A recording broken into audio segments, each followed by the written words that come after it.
Back in Philadelphia, Citizens Bank Park. The Phillies and the Marlins, game 2 of a doubleheader. The Marlins and the Phillies played home run derby in the first game. 9 homers combined. Jose Urena, Nick Pivetta, your starting pitchers for tonight. The Marlins with a 12-8 win and sit just a game under 500. Rich Waltz along with Todd Hollandsworth. Significant stuff for the Marlins. A game under 500. They're red hot right now. A chance to get to 500. Sweeping a doubleheader's not easy, but obviously now they've got that opportunity. Well, and the key is always momentum. The Marlins don't want to lose the momentum that they created in the first ball game. Lots of home runs, lots of offense. You want to come out and reestablish that. You've got it going. Listen, you haven't played well against the Philadelphia Phillies in quite some time. You've got a good thing going today. You want to get to 62-62, so you got a target in game 2. And the early questions to Don Mattingly over the last week is, hey, you guys are still in this wild card race. And Mattingly said, look, let's get to 500, maintain 500, and then go from there. Well, here's the chance. Their first chance since early, I want to say late April, right, to get to 500. Towards the end of the month. Well, it's as simple as this. You have some real specific targets at the end of September in the Diamondbacks. Obviously, get to play the Rockies or even the Brewers. Brewers are coming to Marlins Park. But you have to take care of business against the teams, get this, you're supposed to beat. The Philadelphia Phillies are a team you're supposed to beat. They've been struggling all season long. Yes, they played better against this division, but you've got a chance to beat a team that you're better than on paper with your pitching staff and your bullpen. Take care of business. Fresh uniforms, fresh starting pitchers. Hopefully for the Marlins, the same hot bats from game 1. It's the Marlins, it's the Phillies. Second half of the double dip coming up.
It's brought to you by the all-new Jeep Compass.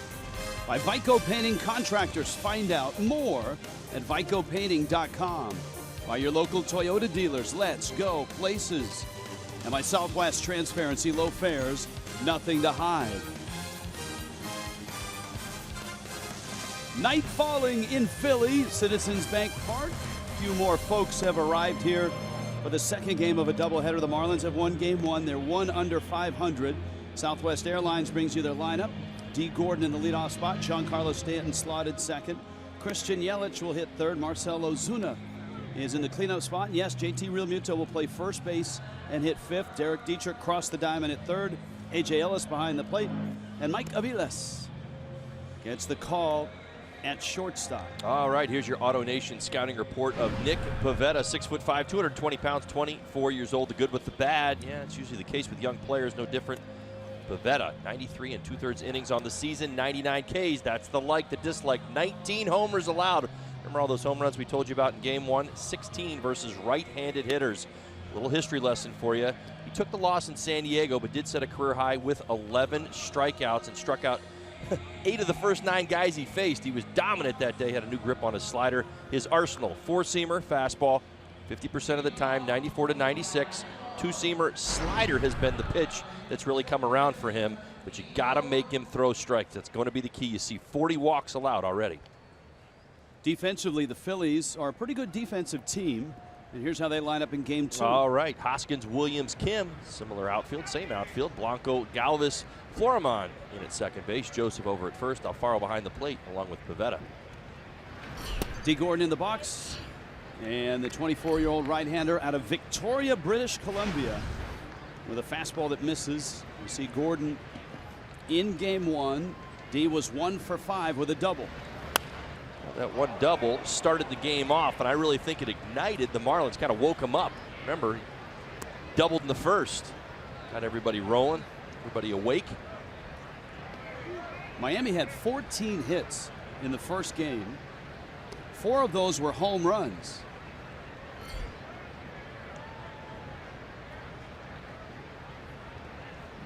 They also had 6 doubles. That one fouled back to the screen. Nobody hit 2. No, nobody hit 2 of anything, right? Right. Nobody doubled up on homers or doubles. 1 and 2 to D.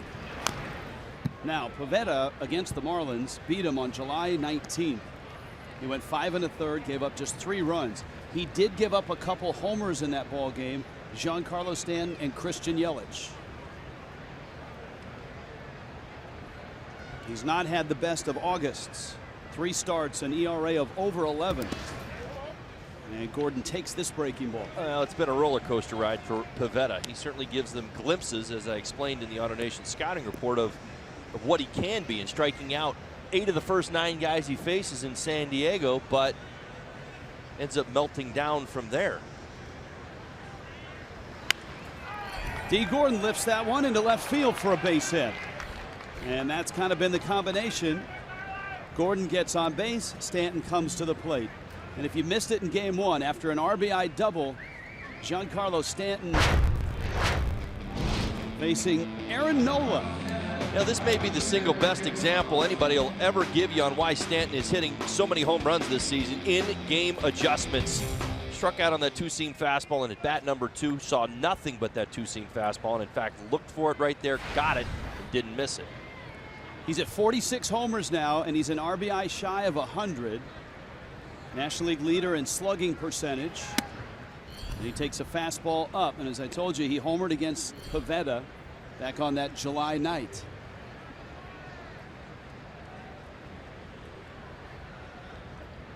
Now, the Marlins did score in the first inning of game 1. Certainly important to do. Why? They're 36 and 21 on the season when they do. Gordon runs, Stanton swings, hits a little pop-up into shallow right. That thing is going to fall for a hit. Gordon around second, headed for third, and he's going to get there. Stanton will hold at first base. Wow. And the Marlins are set up at the corners with the infield shifted for Stanton, and with Gordon running, there was nobody on the right side. Well, you have to admit this is a bit of luck here. All right, so D. Gordon gets a pretty decent jump. He slides, leg slides into second base. Now, the middle infielders for the Phillies, they deked him just a little bit. Then he realizes where the ball is, starts to make his way back to first. So watch D this whole time. So you realize as the ball goes up, it's kind of in no man land. Then he's like, all right, I got it back to second. Now, you know what? He's going to go for it to third base. So he really throttled up right there. Kim unwilling to even take a shot at him at third base, even though he probably had him dead to rights. Christian Yelich now at the corners. Miami looking for a quick start here in game 2. Yelich takes a strike. Yelich was really on it in game 1. He was 3 for 5, hitting just about everything hard.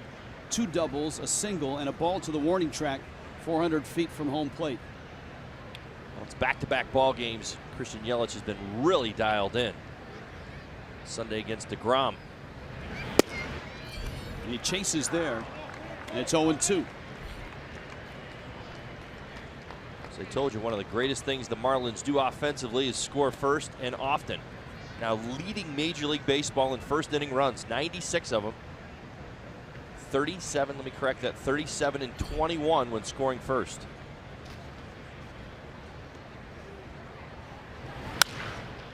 Yelich lines that one into the seats. Now, if you're wondering what's the significance of one game under 500, the last time the Marlins were one under 500 was April 30th. They were 11 and 12. The last time they were at 500 was April 27th, 3 days before then. They were 10 and 10. Infield playing for 2. Pivetta is a strikeout guy. He's got 99 strikeouts in 93 2/3. There's the hook. Did Yelich go? No swing. And that's a big non-call.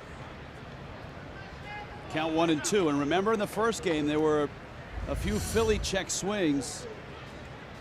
Well, this is game number 2, Rich. That's the only defense I have for what you're talking about. You're absolutely right. It seemed like anybody who checked their swing in game 1 got rung up.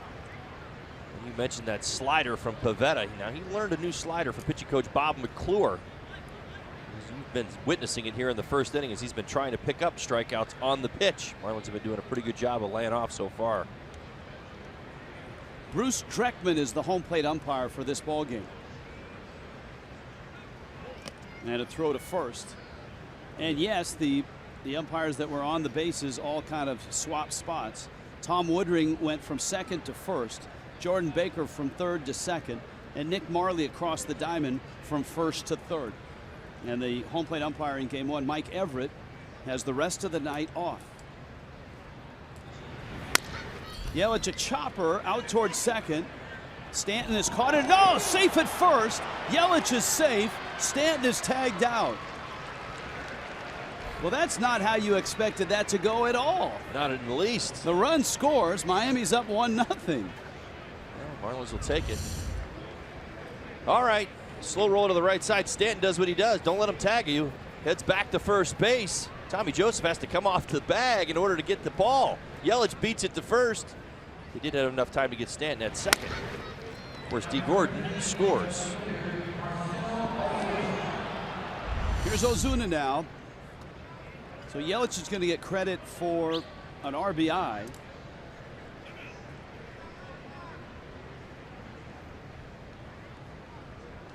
Marcel, one of 4 Marlins who homered in the first game tonight, and his was an absolute lightning bolt to left. 114 miles an hour off the bat. It never got higher than 40 feet off the ground. No joke. It was in a blink of an eye, right? Incredible.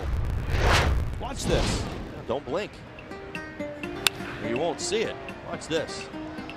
Look at the people out there. Look at the lady in blue. She was like, get out of the way. As I said it during the game, probably heard it coming. Ozuna fouls it back. Now Pivetta, somebody the Marlins may try to run on. You saw D. Gordon kicking in gear early. Gave up 5 stolen bases in his last start. Yelich has 11 bags this year and has been caught just once.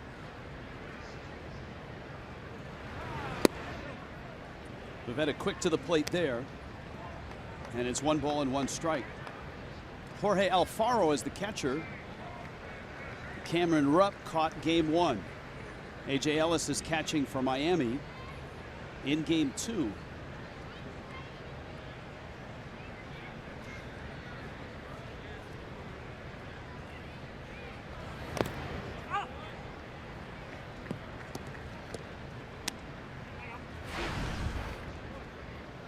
That's a foul ball, and the count's 1-2.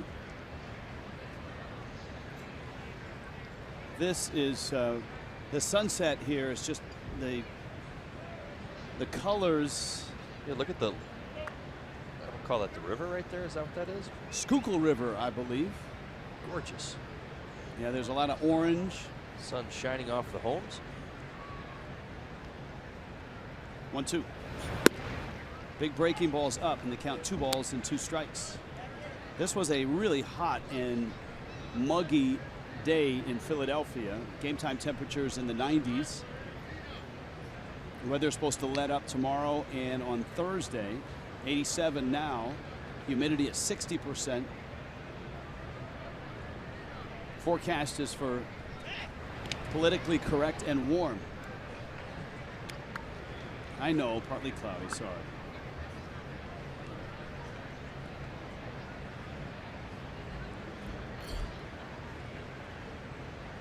Singles by Gordon and Stanton. A Yelich grounder has scored a run. Yelich is still at first.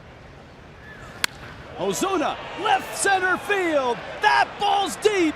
That ball's gone. And Miami jumps on the Phillies. It's 3-0 here in the first. 29 for Ozuna. Wow, that's impressive stuff. Back-to-back breaking balls from Pivetta. The top of the zone. This one. This one went a long, long way. My goodness. They went back-to-back breaking balls in game 1, and Ozuna said, listen, you can't throw me 2 breaking balls in a row above my knees and think that it's not going to get hit out. Well, how about this one? How about it? My goodness. Look at the extension. Wow.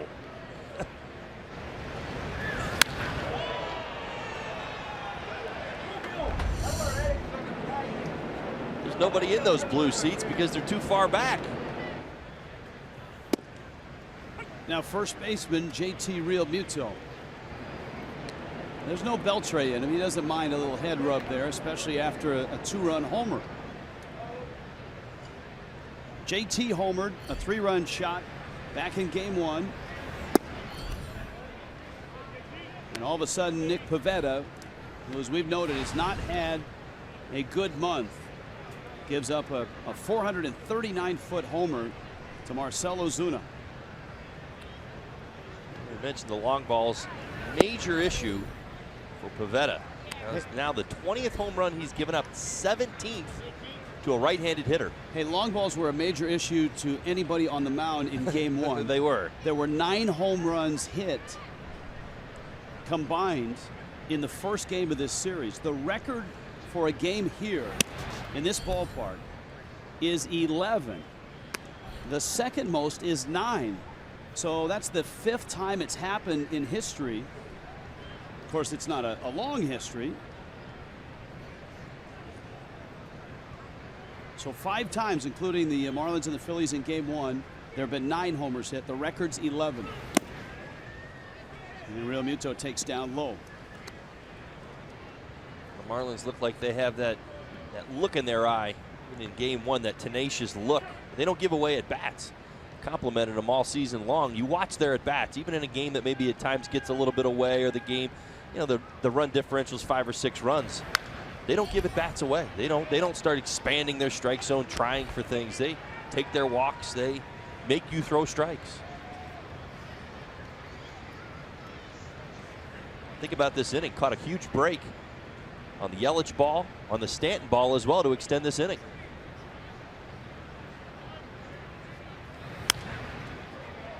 Realmuto pops it up, and it's foul, and it's out of play.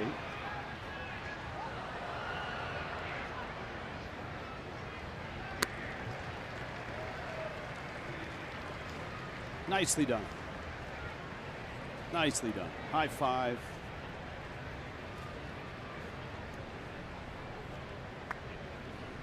Just in time for show and tell as school has started again. Realmuto flips that one foul again. Joseph giving chase.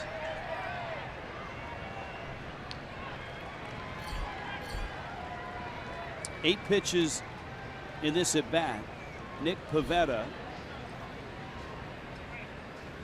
Has thrown 26. This is a guy that grew up idolizing Roy Halladay, not as a Philly, as a Blue Jay, because Pivetta was growing up in Victoria, British Columbia, one of the great cities in North America. JT giving him quite a battle. Young man's got a good arm. He's got an inconsistent slider, and he's a reverse splits. Hitters came into tonight. Righties 307 with 16 home runs. Lefties 237 with 3 home runs. You say why? Well, he doesn't have a changeup that he uses all that much, and his slider is very inconsistent.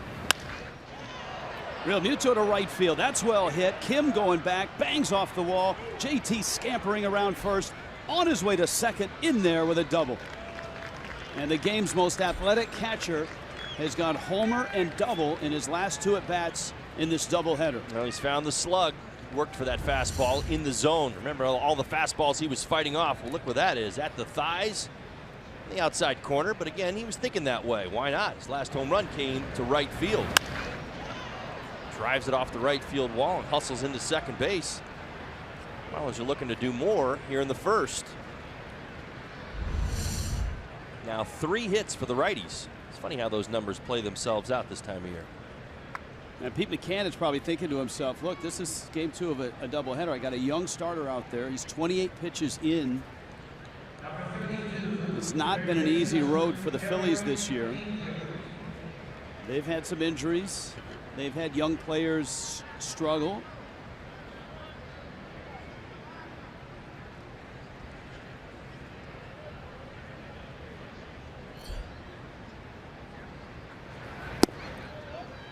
Now Dietrich. Derek in the first game, he doubles, a 1-for-5 night. We have great ambient noise here and great plate sound. We have picked up a few fans here and there. We've had a few tweets and emails about a young girl that wanted a ball. Haven't heard her in a while. About a lady chanting for the Phillies.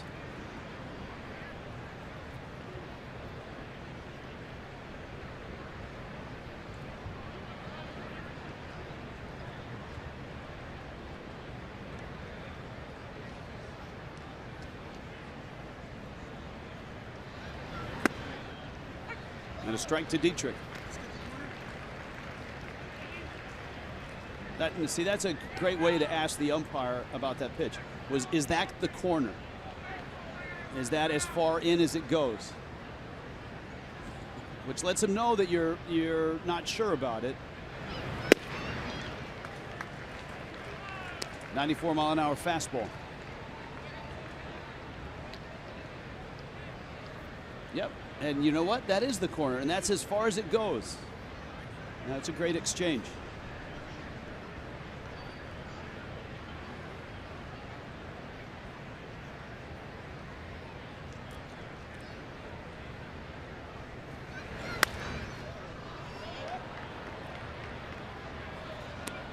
Able to fight off the breaking ball.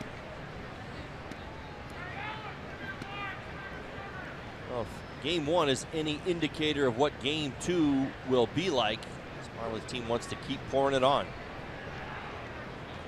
Marlins scored 12 runs in game 1. Certainly saw the Phillies come roaring back to some degree with the long ball themselves. And that pitch count now at 33 for Pivetta. There's still only 1 out, and Real Muto is at second. Let's see what Dietrich gets. 2-2.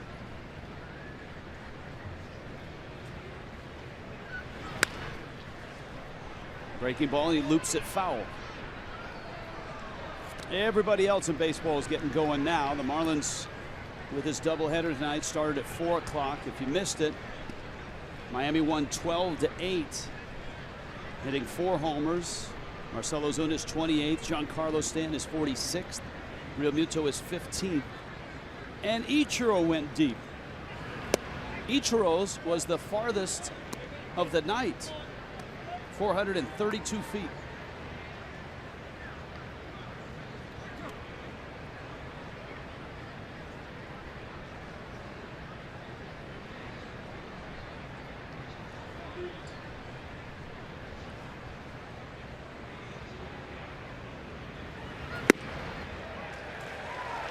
And a fastball gets him.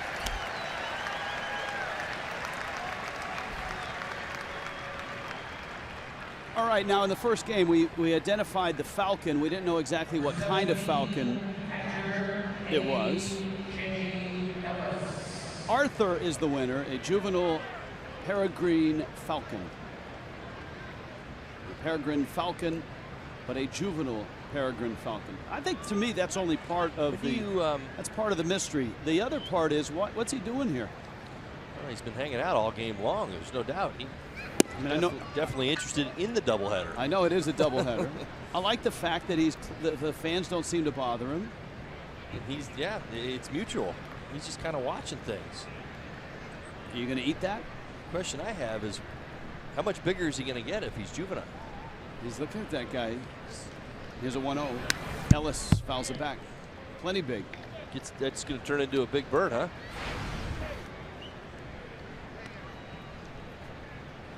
Or should I say big falcon? Yes. My bad.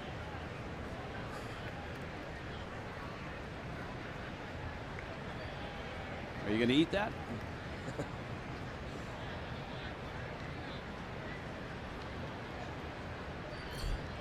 Pavetta turns. Ellis getting the start here. JT Realmuto is playing first base in the second game of the doubleheader. The other change, Mike Aviles starts at shortstop in place of Miguel Rojas.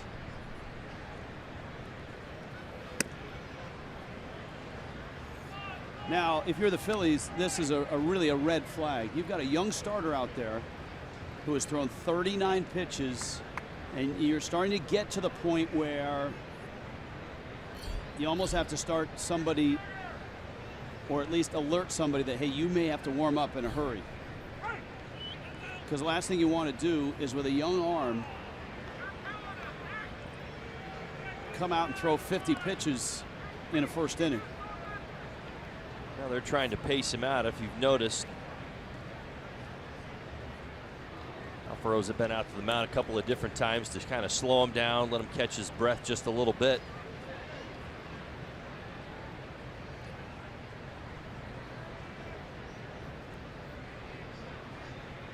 As you mentioned, hot, humid night here. He loses Ellis, he may be in trouble. That pitch is up, and it's 3-1. Aviles is on deck. Marcell Ozuna with a 2-run homer. Yelich drove in a run with a fielder's choice. Phillies bullpen hasn't budged yet.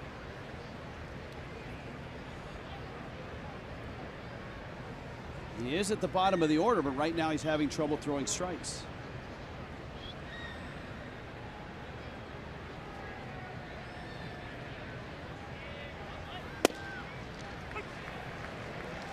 And Ellis, who we've seen take some really deep count at bats. He had that great at bat, a game winner. I think it was against Arizona long ago. And there's finally the call down to the bullpen. It was Archie Bradley, wasn't it? I think so. 3-2. And this is exactly what AJ did in that at bat. Was, although this is kind of reverse. Here he's been ahead in the count. In that at bat, I believe he was behind the count 0-2. John McLaren, former big league manager, the bullpen coach for the Phillies, picks up the phone, and yep, the Phillies pen. Well, they have to. I mean, he's at 42 pitches right now, Rich. He loses Ellis.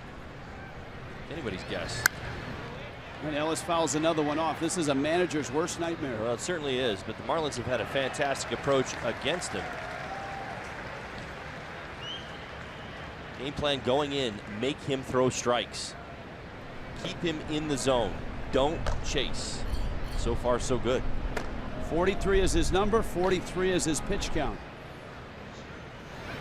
And Ellis takes the walk. And here comes Aviles. And this is going to be a trip for Bob McClure, the pitching coach for the Phils.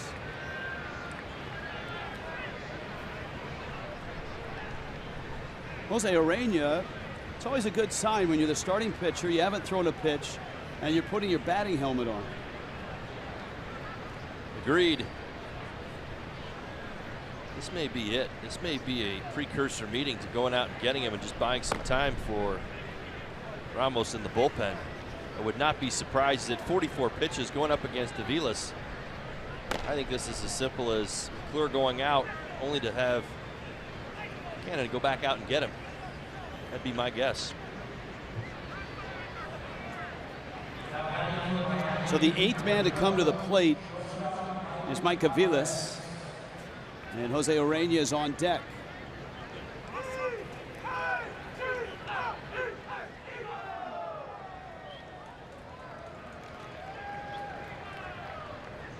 They're going to let him go. Well, Ramos's pace has picked up dramatically in the bullpen. So I don't know that they're going to let him go much further than Aviles. Breaking ball for a strike. It's one thing to have a stressful inning. It's another thing to have a stressful inning and throw 46, 47 pitches. Yeah. Well, and to even think that you could ask him to bounce back in the 2nd or 3rd inning.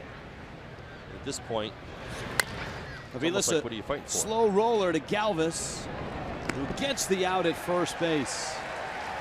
46 pitches for Nick Pivetta, and Miami builds a 3-0 lead.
Here in Philly, game 2 of a doubleheader. Miami won the first 12-8.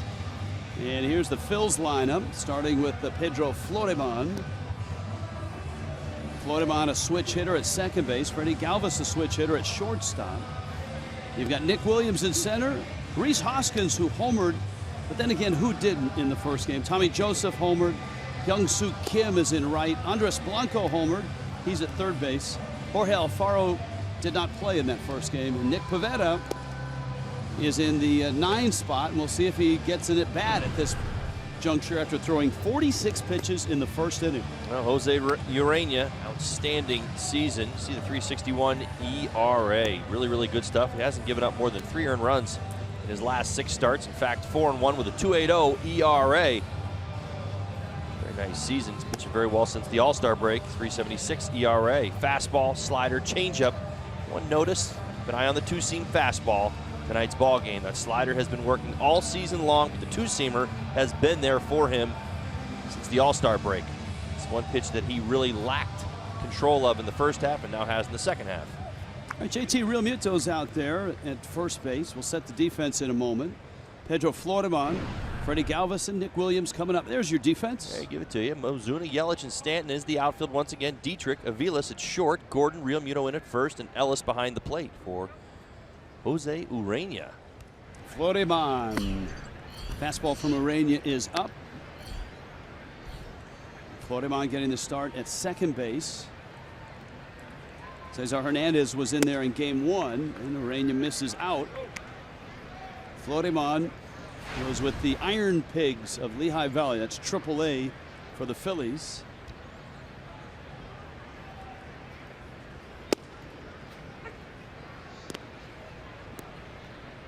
Non-roster invitee to Phillies spring training. And he fouls that one out of play. Now, if you're just settling in, if you saw part of game one or if you didn't see game one, be aware that the ball is really jumping here. There were 9 home runs hit, including Stanton's 46th in game one. It was a chopper to first. Look at Real Muto, not a problem. Got the big glove going back to those old days in high school, Midwest City, Oklahoma, when he was an infielder. They fielded it exactly the way you're supposed to for somebody who's been over there just a handful of times. Do your best to get in front and make sure you knock it down. Well, doesn't have to knock it down, just keeps it in front. Easily done. Good night, good start to tonight's ball game for Jose Urena.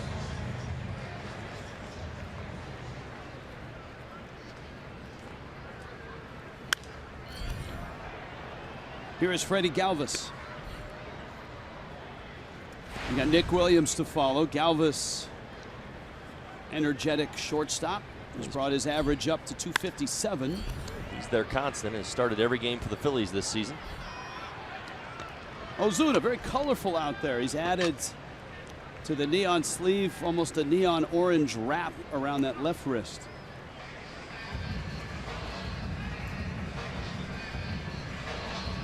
And here comes Nick Williams. Yes, we will get going with emails and tweets.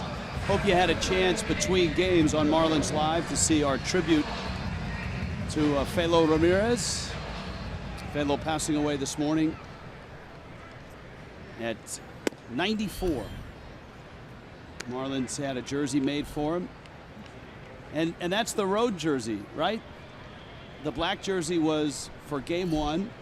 Felo has a road jersey tonight for game two. It's a really nice touch.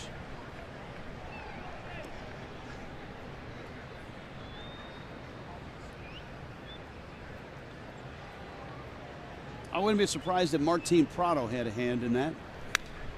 That one foul back to the screen. There's your game one Felo jersey. Game two. Here's game two. We had a lot of uniform questions in our social media content in game one. Wanting to know, do you change uniforms after doubleheader? The answer, yes. Why wear black on a day where it's hot? Your speculation was that was a Dan Straley decision. Starting pitcher. That is strike 3 called. Williams goes down. Two-seamer and a beauty. 3-0 Miami.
The Marlins, Major League Baseball, and the sport of baseball lost a legend. Philo Ramirez passing this morning at 94. Philo, a part of the Marlins from the very inception of the ball club. And before the first game, a moment of silence here in Philly.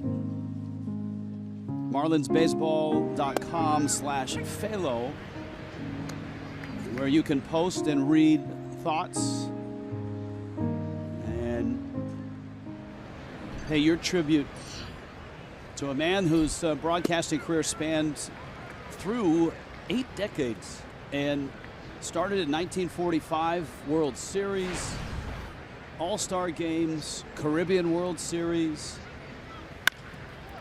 Urania into right field. That's a base hit. Everybody's swinging it tonight. Jose Urania leads off the second. As well, if you did not have a chance in both Marlins Live pregame before our first game or pre and post between games to see our tribute to Philo Ramirez, it's on our Twitter page at Fox Marlins. You can watch the video, and it's got a lot of cool stuff.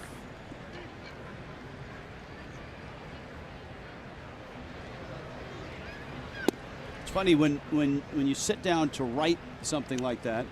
There's Raul Stryker, who has joined Yiki Quintana. When you sit down to write something like that, it's obviously painful because he was a friend of mine, a colleague, a guy that we all adored and worked side by side with for 13 years. But once you get into it, you're like, I can't believe this guy's career and all the people he's touched, all the places he's been, the big moments he's had in baseball, in boxing. And you realize he was 94 and he broadcast all the way up until his final few months. Right. Just amazing. Absolutely. What a career. Loved by everybody. That's one thing that I was easily able to pick up on our month together, the month of April, was the love and respect that everybody, from the players all the way up to the broadcasters and everybody in between, had for Philo. Really cool today as well on Twitter to see the tributes from a couple of good friends who were also Marlins broadcasters, Boog Shambi, Len Casper, and their memories and thoughts on Philo.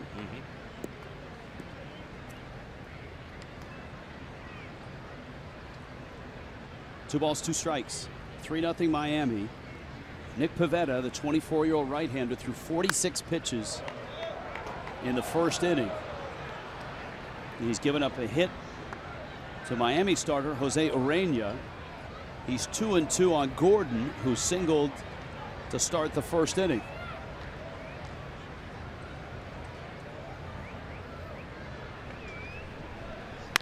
Two is laced into center field. That's a hit. And D. Gordon is 2 for 2. And guess what? Here comes Giancarlo.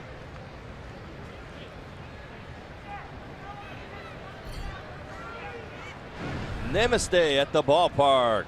Join us on Sunday, August 27th for Yoga on the Diamond. Purchase the Yoga Day special event ticket to see your Marlins take on the Padres and participate in 1-hour post-game yoga session on the field. With your yoga mat, don't miss the chance to practice your best warrior pose in center field. Get your tickets at marlins.com/special events. That is also a bark at the park, and it's yoga on the field, so I'm sure downward dog will be utilized extensively. Stanton takes outside. Now Giancarlo, a bloop single in the first. Nothing bloopy about Stanton in the first game. Line drive RBI double and an opposite field home run. He's sitting at 46. That's a ball and a strike. Well, he's going to have to be real careful here. His breaking ball has been terribly inconsistent. Urania base hit on it. His fastball has been straight. Pivetta able to get one by Stanton. We've watched Stanton many times make a pitch to pitch adjustment. Oh. That would have been one right there. Pivetta, you saw Alfaro creep inside and set up inside, and he had to snap the glove back over the plate for that one. And that might very well be the fatigue from the first inning. I mean, that's just it. It takes so much out of you physically. He's been missing his spots. And one of the keys to this ball game is to make him throw strikes. Watch the target. See if he gets it there. No, he missed even more so on that pitch. Yeah. Part of that is hot, humid night. Part of that is long first inning. Now it's 60 pitches. Every time he's thrown the breaking ball, it's been hanging. And Stanton swings and misses, and he knew he had one that kind of hung up and backed up on him. Yeah, that might have been his saving grace. The fact that this breaking ball backs up, doesn't really get to its location, spins to the inside part. You see the frustration from Giancarlo. He knows he missed one. Big mistake. He hasn't missed too many mistakes here in the second half. Now Yelich, still one out, and you get a sense Miami's going to need as many runs as they can accumulate here. After watching the first game and the ball fly out of here. Ureña's been on the bases for a long time already. Yelich takes up. Yelich, 2 doubles in that first game, 3 hits, and just line drives everywhere. The doubles were absolutely scorched. And all of a sudden, Yelich is sitting on 29 doubles for the season.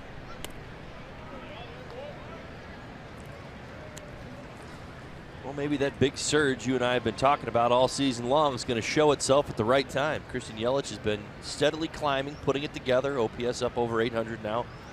Hitting his doubles and his homers, but kind of quietly biding his time while Ozuna and Stanton have gotten all the attention. Yelich, right center. It's deep. It is gone. 3-run shot.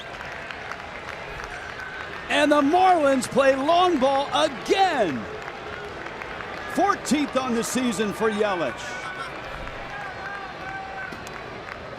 6-0 Miami.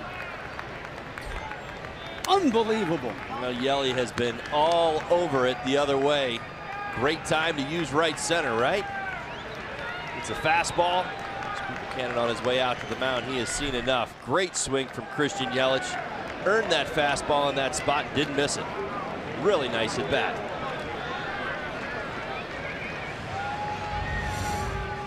Let's check it one more time. Yeah, you see it drifts back out over the plate. Christian Yelich, he knows it when he hits it. See you later. How about it? Second home run of this game. 6th home run already in this doubleheader. The Marlins are wearing out the Florida lottery call to the bullpen.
And this game's only in the 2nd inning.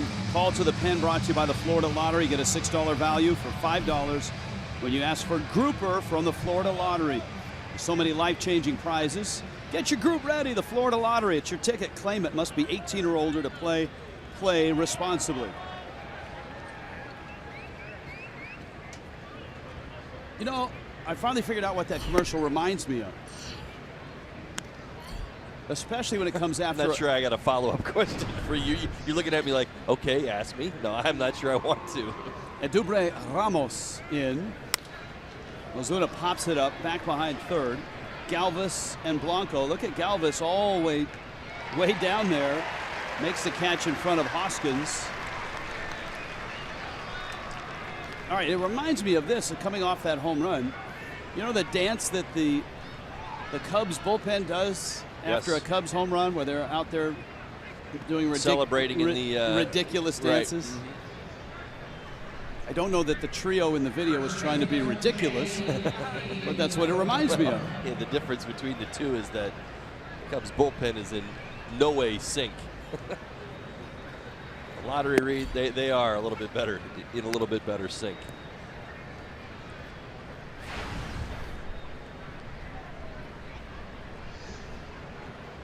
JT Realmuto, heck of an at bat, his first time up.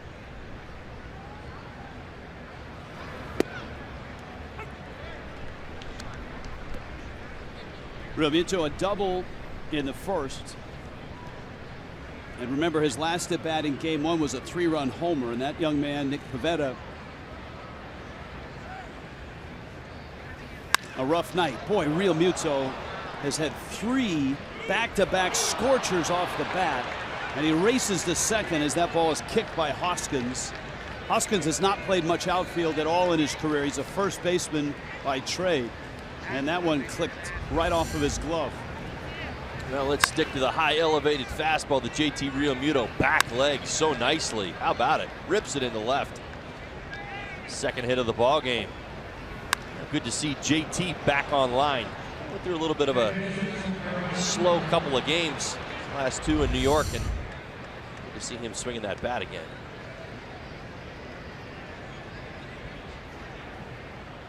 I suspect that'll be a single and an error.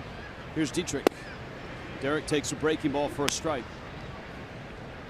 It's a single E7. Realmuto banged one off the wall for a double in the first, and of course his homer was an opposite field shot to right. In game one, Dietrich fouls that off his foot and goes down. In this surge by the Marlins,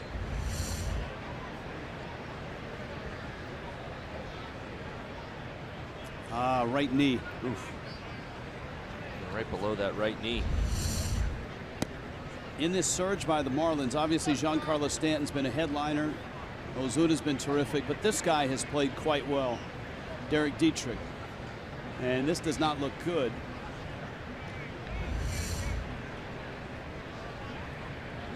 Take another look. Yeah, that's just right at the knee or right below it. Inside. Look how far the ball went off his leg. Almost all the way out to second base. Dietrich is stalling as much as he can.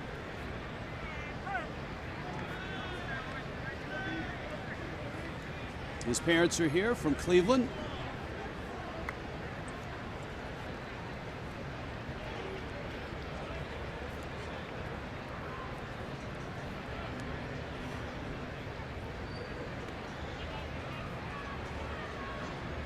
And so Dietrich climbs back in.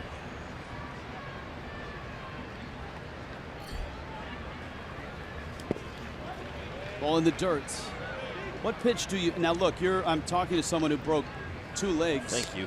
Fouling pitches That's why I went silent there for about 30 seconds. What pitch do you not want to see? He's going to get another one at some point. You're going to see that fastball, and he's going to try to drill it in underneath his hands and see if he's uncomfortable with his swing. It's really what happens. That's what Ramos should be doing. He really shouldn't be bouncing breaking balls. There he goes. Breaking ball. Dietrich swings and misses. Inning over, but the Marlins add on. Another home run. Christian Yelich, a 3-run shot. It's 6-0.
Copyrighted telecast is presented by the authority of the Miami Marlins.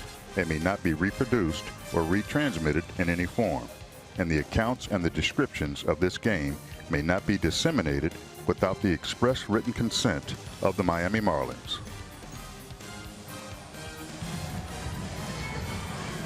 Well, Derek Dietrich is back out there. This was Dietrich in the dugout.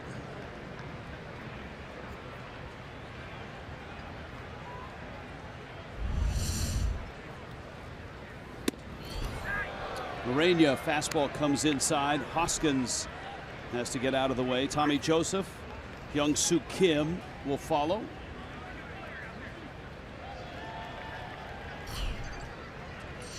Hoskins started the night with a 2-run home run in the first inning of Game 1. Rhys Hoskins has been really hot. This is his first few weeks in the big leagues, and he's made a real impact. Yeah, he certainly has. First Phillies rookie to homer 6 times in an 8-game span. Yeah, 4 of those homers his first 10 games. As I mentioned, 0 for 12 to begin his major league career. And then 6 homers in 30 at-bats since. That's pretty good. And he's got a keen eye as well. See him working an at-bat right now. He's got 6 walks for his last 9 ball games. That one pulled down the third base line. Jose Urania's got 6 runs to work with on a night where the ball is flying around Citizens Bank Park. It's been a big jump for Urania this year. I mean, his career ERA in 2015 and 2016 coming into the season was 5.76. He starts the night at 3.61 this season, though he walks Hoskins to open up the second, and we welcome Craig to Game 2 of the doubleheader. Right, Craig? Well, hello very much, Rich. You know, Urania 5-14 as well with his record coming into this year. How about his road numbers this year? 7-0 on the road. His ERA is under 2, and Don Mattingly was surprised when I told him about this stat today, and that is whip, walks, hits over innings pitched per inning, that he is 3rd in the major leagues. Look at those 2 names. You're talking about the best in baseball. Scherzer, Sale, and Urania less than 1 either walk or hit per inning pitched. He's only allowed 31 hits on the road and 18 walks in 55 innings. And not only 7-0, but the Marlins are 14-6 in his 20 starts, and he's allowing a 162 average. I mean, he has been unbelievable. And you look at the road numbers, which is a bit surprising, because the Marlins play in a pitcher's park. And Craig, Todd had that stat last time Urania pitched about stopping losing streaks.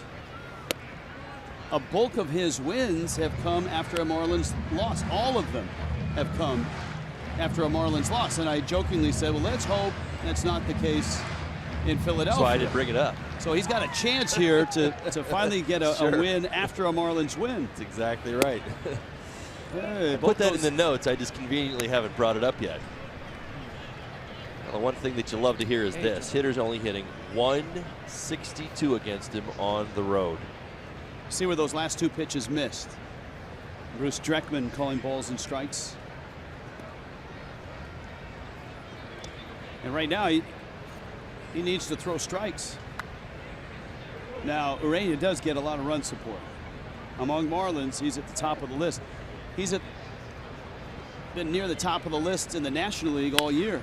Sharply hit. Dietrich has it. Gordon's turn right on the money. And a nice double play. 5-4-3. Yeah, that's really good to see. Obviously, Dietrich had some frustration after the last at bat. We saw the water cooler down, but you got to play defense both sides of the ball. Derek on his game. It's a big double play as Urania was struggling with a little bit of command issues here at the front end of this second inning. Picks up a huge double play right there, started by Derek. Well done.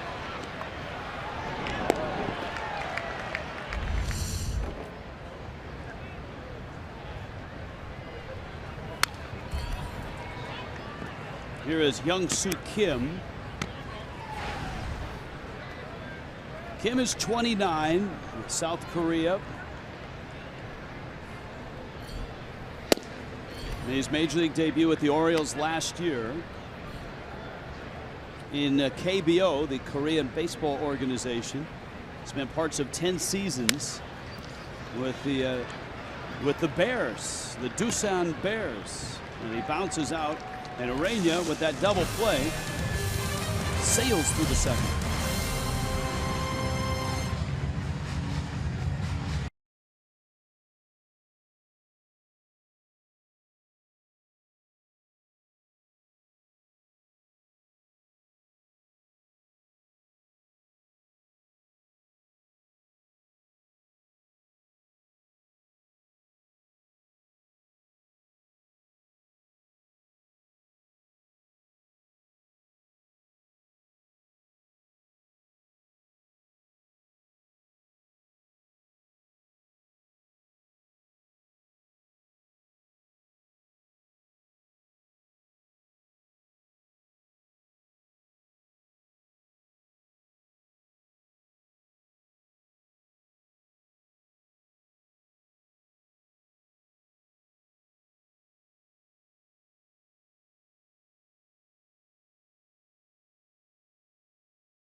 T-Mobile Unlimited Baseball break. Here we go.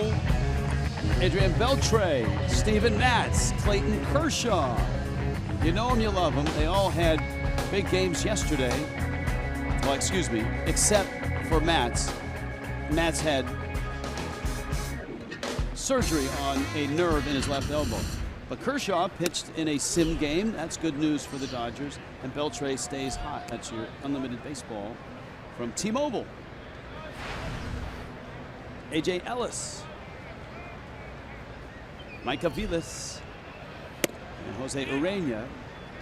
Dubre Ramos continues on. Nick Pivetta was the starter and was being the operative word.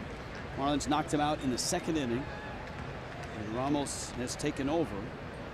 Ellis helped add to the pitch count for Pivetta. He walked with double-digit pitch at bat. And you got Aviles right behind him. Ellis getting a start in game 2 with JT Realmuto at first base. And guess what? A.J. Ellis walks. And here comes Mike Aviles. All right, we've first ball game we were into emails and tweets. And one thing I wanted to complete the story of the Falcon. We saw the Falcon early in the evening, followed him around, saw him flying around. He apparently has a good seat. He's been here for the doubleheader. A juvenile peregrine Falcon. And we've been told by a couple of sources within the Phillies organization that this is the first time they've seen the Falcon at a ball game this year. He's not here to scare off the pigeons. He's not on the payroll. He's looking longingly at that guy's ice cream. We've had a lot of people contributing to the telecast with information. He won't get much bigger, we're told. So I thought he was going to grow up to be a big Falcon, but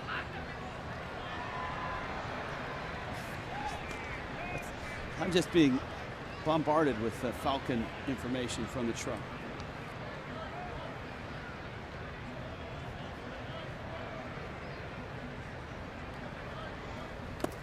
Avila swings and misses, and he strikes out.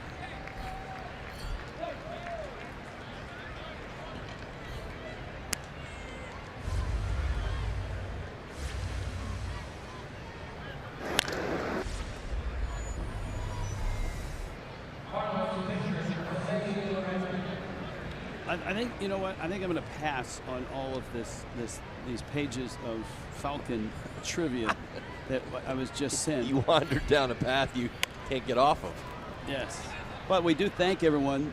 Nancy and St. Pete, AG. Andrew's been really good tonight. All of them crack staff members when it comes to Falcons.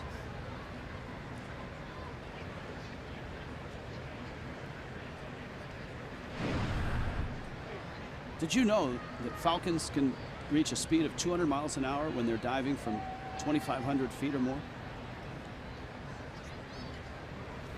I did not know that. There's the bunt by Orania and a flip to first. Ellis is in scoring position.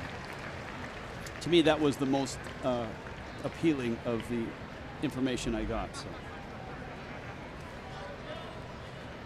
Nice bunt there by Orania. Orania had a base hit in the second inning. He led off the second inning. Did you know?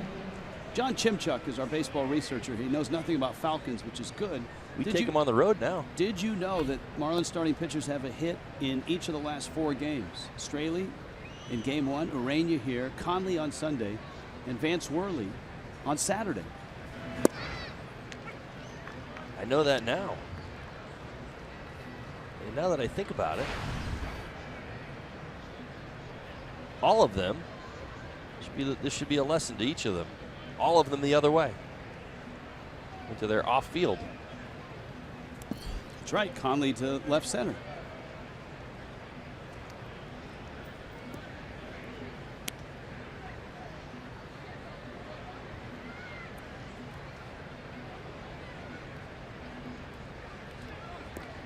Gordon 2 for 2 tonight. A couple of runs scored. And nice base hits.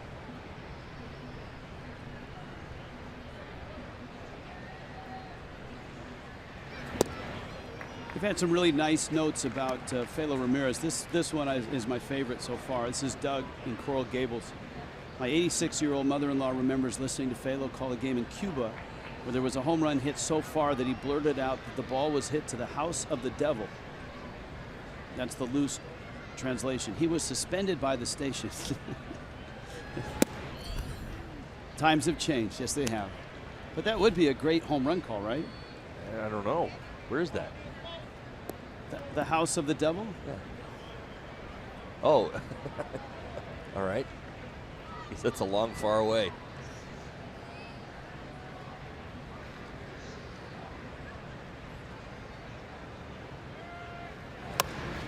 We don't get too many emails from Cuba, but we have one here. Watching you every day here in Matanzas, Cuba. Very sad, the loss of the great Cuban broadcaster Philo Ramirez. Gracias, Philo. Y están ganado los Marlins. That's from Jorge Fernando de Armas in Via Costa Azul. Probably easier to get games when you get more internet down there in Cuba. That's great. I mean, that's like such a great baseball tradition. And that's one of the impressive things about Philo's career is that he wasn't just the Cuban voice. He was a voice for all of Latin America. Puerto Rico, Venezuela. Not just baseball. Dominican. You're right. All the big sporting events.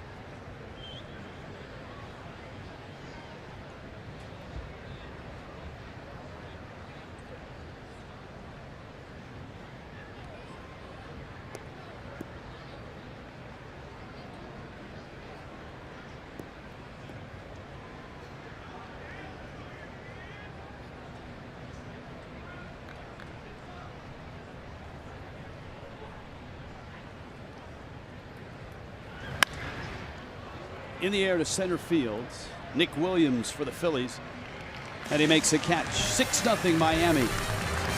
Bottom 3, second game doubleheader.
Fly enorme por todo el center field.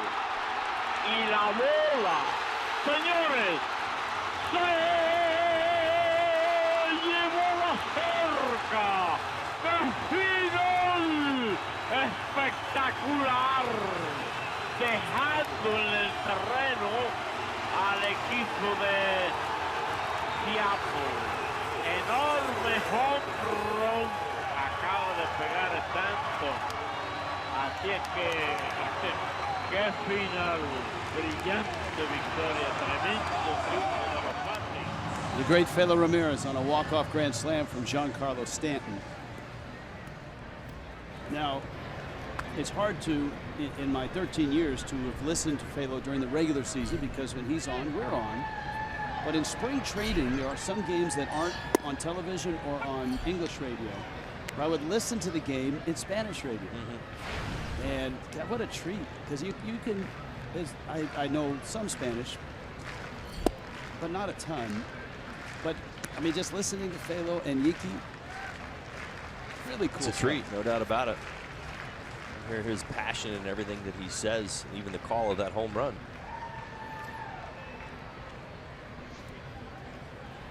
I would want to, after listening, swing and a miss as Blanco strikes out, I would want to, the next game I did, in my mind, I'm watching pitches like Philo, with Philo's voice in my mind. I mean, when a pitch comes, Philo's call was always, Lanza. Well, I was going to ask you, can you roll your tongue like that? Lanza, strike, rapido. It's a little bit more than that. It was awesome to see and to hear. Urena with one out. And he misses inside to Jorge Alfaro. Well, run support, we told you Urena gets a lot. He's got 6. Pitches well on the road, we told you that, and he's doing it here. He's only 30 pitches in. Farrell has been very good since being called up. 7-game hitting streak, 245 batting average with a home run.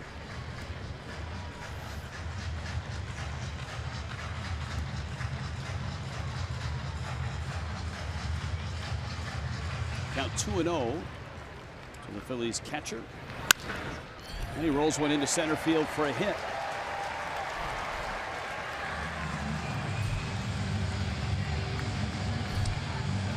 Stay tuned in the 7th inning for the Jeep Compass game break for highlights, commentary from around the league.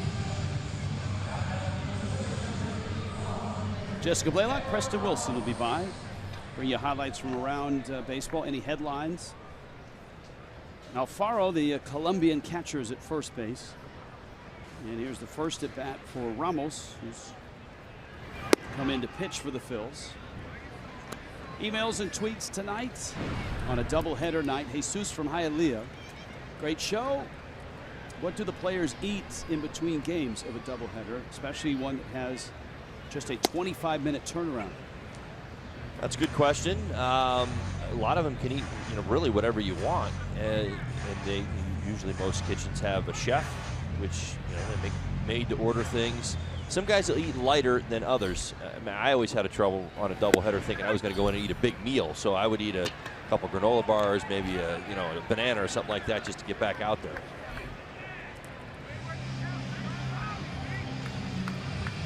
The Philly fanatic has been rather subdued tonight. It started when he showed up in the 6th inning of the first game. We're used to seeing the hijinks start before the game, where he has his keys stolen. That used to be one of Jose Fernandez's favorite tricks. Phillies fans are paying attention. Everything's gone south for the Philadelphia Phillies since he showed up. Well, I'd be careful if I were you, because we've had a few analysts antagonize the fanatic, only to have the fanatic storm the booth. Yeah, no, spray you with silly string. I'm not trying to antagonize him. I'm just merely stating the facts. And then stick that funny tongue of his out and give you a big fanatic kiss.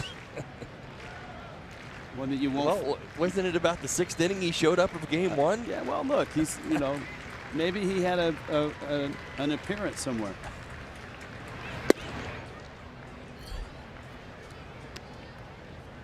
Pedro Florimon, the Phillies' second baseman, is up.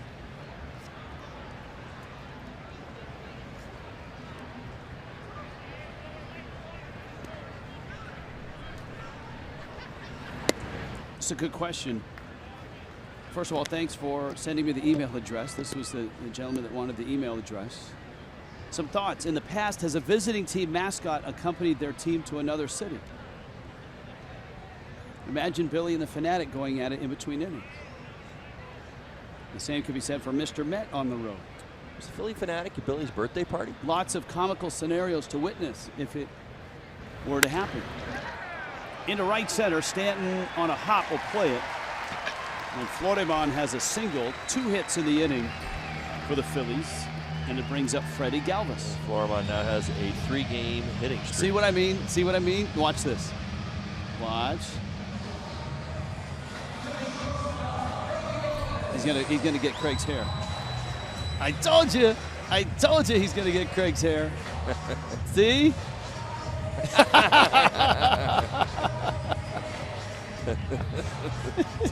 Don't we all know? That could be you next time, pal. He is, look, the Fanatic is absolutely the best. I love you, Billy. Where are you going with that?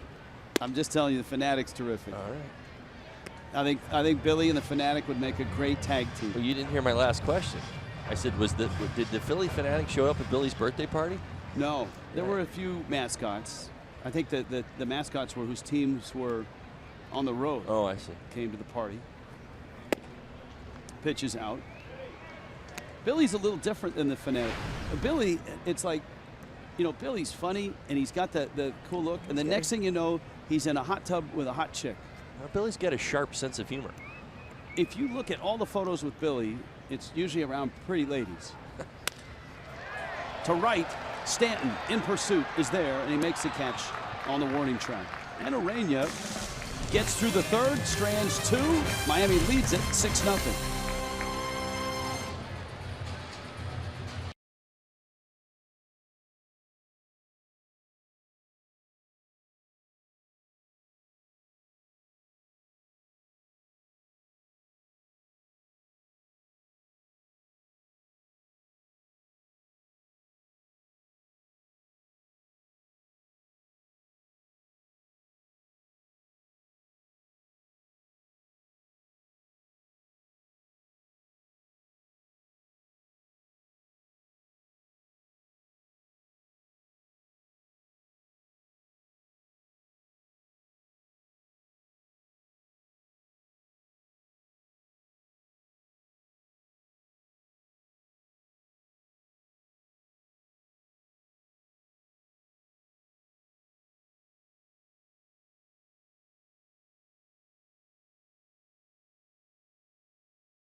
The weekend with the Marlins take on the Padres Friday, August 25th. All right, check out Burger and Beer Friday ticket offer, which includes 1 juicy hamburger, 1 craft beer, 1 game ticket starting at just $30.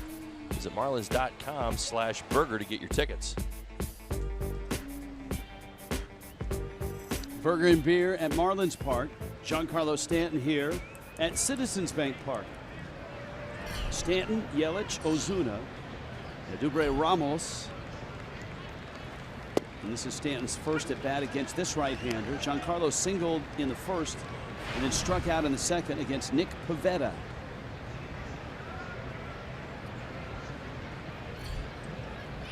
.46 home runs, 99 driven in. fouls that fastball back, and it's 0-2. A 3-run homer by Christian Yelich. A 2-run homer by Marcell Ozuna. Yelich also drove in another run with a ground ball. So he has 4 RBIs in the game. Stan cuts at a breaking ball, and he missed it. Giancarlo strikes out. And that's the first out of the 4th inning. Speaking of eating, Matt from Cutler Bay, what did you guys finally end up eating during the break? Did Holly abandon the berries and go for something more substantial like a cheesesteak? A salad. Salad, he did. He did have chicken in the salad. I'm happy to report there was some protein involved. I had a piece of pizza and some grapes. Fastball in to Yelich. 437 feet for Yelich's homer to right center. He's got 14 on the season. He's driven in 67 runs. He should creep into the top 7 or 6 in terms of doubles now. With 2 in game 1, he's got 29 on the season.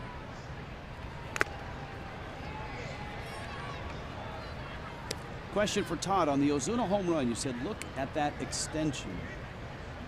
How does hand extension or arm extension translate to power? Oh, maximum velocity, yeah. Well, your body kind of acts like, well, Christian Yelich swing at that breaking ball. I'll give you an answer here in about 2 seconds. Good pitch. 2 outs here in the bottom of the 4th. All right. Your body acts like a rubber band, so the idea is you're trying to get full extension, your weight back. Watch Marcell Ozuna. He transitions his weight back to his back leg very, very well. But when he comes through his swing starts out short. Back elbow up, hands come in close to that upper body, but then they start to extend out away from the body. Little dribbler, far a long way from home. Gets the out. All right, well, look at that swing when we get back. Professor Todd ready to go to work.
We had an email asking about extension and how that translates to power. Well, you see that great swing right there, gets all of his weight back. You see the little transfer right there. That's to the backside. Then he holds, and what helps him hold there is his strong front side. So as his weight comes forward, he's hitting against a very strong front side. You see that front leg almost in a very straight position. But what you see with the hands as they come through, it starts in. You see my hands are kind of close to my body. Well, once they get past the top of my body, they start to extend out. That is the release. That is the maximum swing that you've got, and that's where you're looking to make contact for your best exit velocity, your best point of squaring up a baseball off the barrel of a bat. It's fun to see, and when somebody does it, it usually translates into what you saw from Ozuna. Does Ozuna get the most out of his hands and extension than any Marlin hitter? Most definitely. He keeps his hands close to the body. He doesn't actually, he has a shorter swing than most guys, and that's the one thing that it's impressed me with Ozuna so much this year is the fact, like you watch Giancarlo Stanton, his hands are up here, right? A little bit of a longer path into the hitting zone, so he has to get started earlier. Ozuna keeps his hands almost in the hitting zone to start, which means he's already there, but he also has a shorter path. You'd say, okay, well, that's good. You want to have a short path to the baseball, but here's the kicker. You have to be able to generate power somehow. So Marcell Ozuna not only has what I'll call it maybe a small ball approach in that his hands are already in the hitting zone, but he's also got to be strong enough to generate that power, which he naturally does. That's power. That's deep. That's going out. And Nick Williams has homered for the Phillies.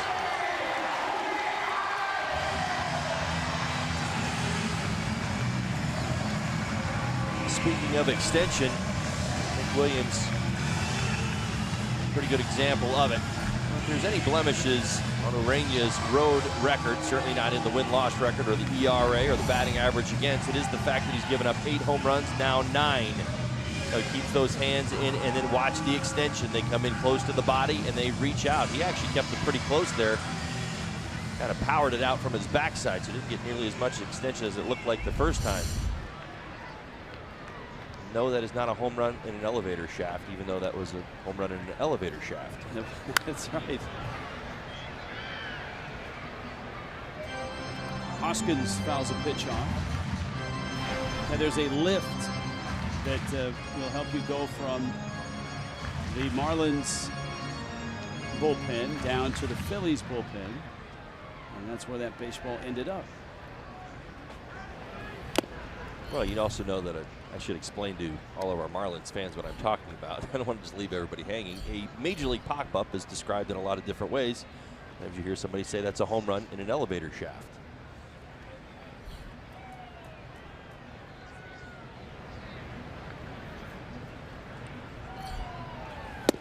I don't know if they still have it in Bristol, Connecticut, but the Otis Elevator Company had their testing grounds there. And they had literally just these giant shafts attached to the building to test their elevator. Really? Yeah.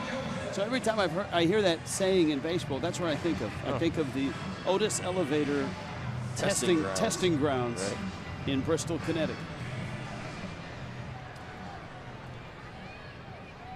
Tommy Joseph now. Look at the strikeout of Hoskins. Tomorrow, it's just one game.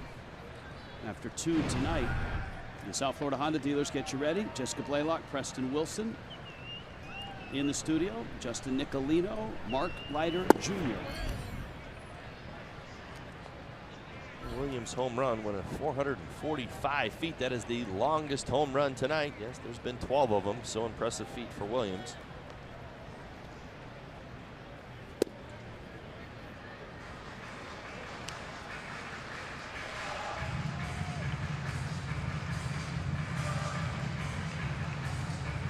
The Falcon is still keeping those folks company. Now we've determined from our crack staff a juvenile peregrine falcon. He's banded, or she. Is it he or she? Did we determine that? Female? Male? That's not my department. That's crack staff's. I don't know whose department it is. I just know it's not mine. Derek Dietrich with a really nice play with a very sore knee. Hasn't stopped him on defense. Could come up with a ball to his left side after a couple of steps, spin around it. Big strong throw across the diamond. Nice out here. Yeah, it can't feel good to slide on your knees after you banged a ball off your knee as hard as he did. Just keep moving. Young Soo Kim. I need a prolonged at bat from Kim because every time he comes up and I'm ready to run through his bio and his Korean Experience? Yeah. He puts a ball in play. 4-time KBO Gold Glove award-winning outfielder. He won a batting title in 2008 at .357. Member of the Korean gold medal winning Olympic team in the 2008 Beijing Games. Played in the 09 and 13 World Baseball Classic.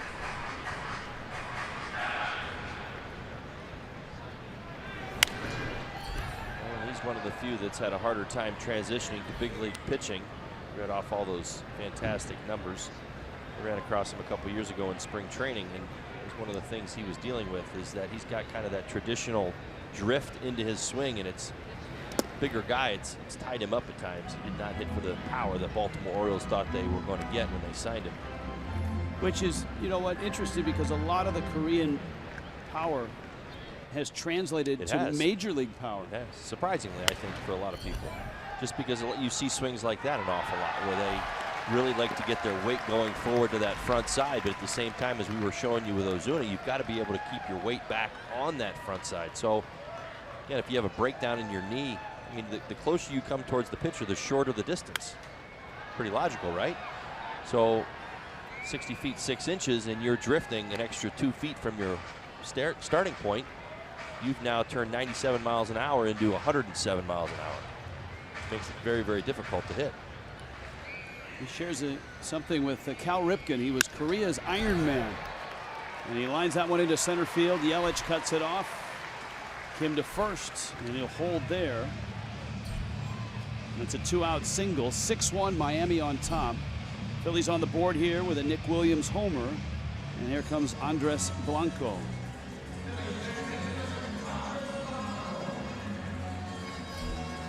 Blanco, a strikeout victim in the third. And his third career pinch hit home run in game 1.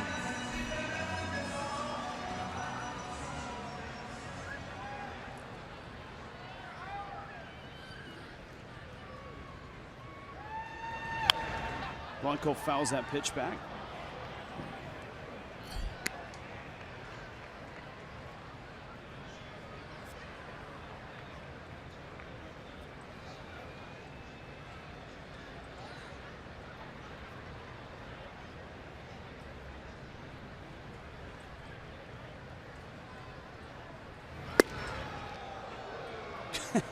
That was a called strike. And Blanco reacted like he was going to get hit.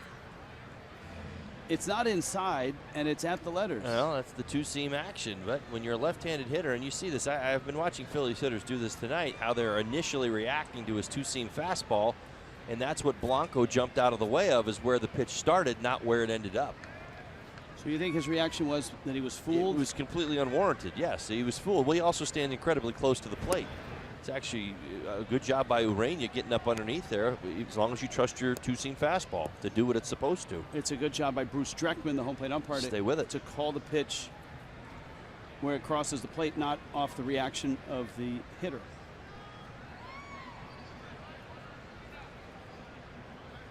Blanco is right on top of home plate. And he went with that same pitch, trying to bring that fastball back to the corner.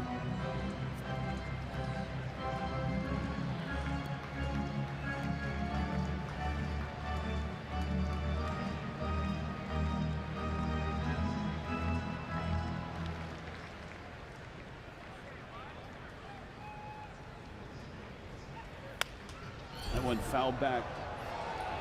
Tweets and emails tonight. Nestor writes, please, Rich, call the next home run as Felo used to do. Y la bola se llevó la cerca.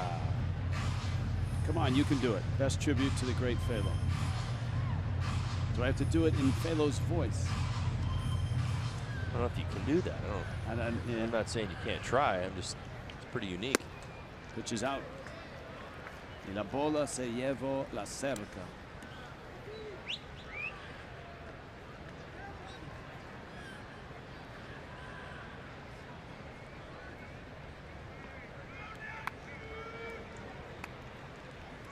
See if Urania tries to run another two-seamer up underneath those hands. I'm guessing he probably will. Blanco struck out back in the third. Runner on the move is Kim. And Blanco lifts it foul and out of play.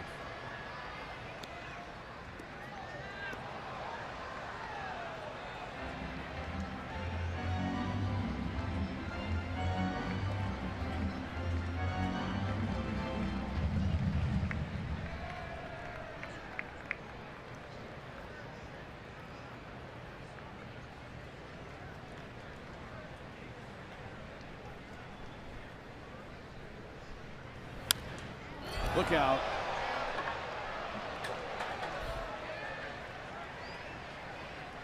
Well, the netting top of Phillies dugout kept that from getting into the seats. Art's working hard there, making sure everyone's all right. Our camera person. Yeah, the Phillies are one of the teams that have installed the netting behind the dugout. Honestly, I didn't even know it was there until the bat stopped it. Right. The bat didn't go into the crowd. Talked about how, you know, the visual is behind it.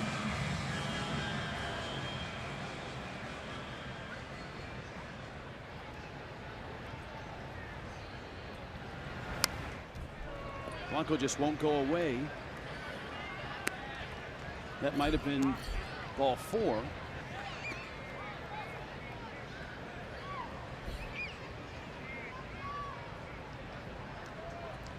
He's kind of been riding that lane in there with both his changeup and his two-seam fastball. He doesn't want to give in.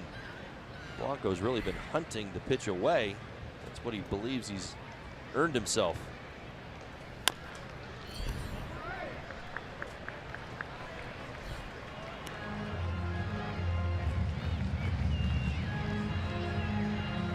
I am Mr. wants to know, will there be a 10-run reel since the Marlins scored 12 earlier today? The 10-run reel only runs when the margin is 10, not when they scored 10.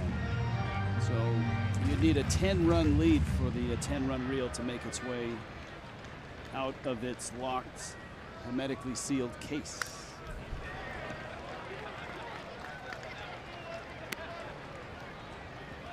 Larry wants to know, it's a good question. John Chimchuk is going to work on this, our baseball historian. What's the major league record for number of pitches in a first inning?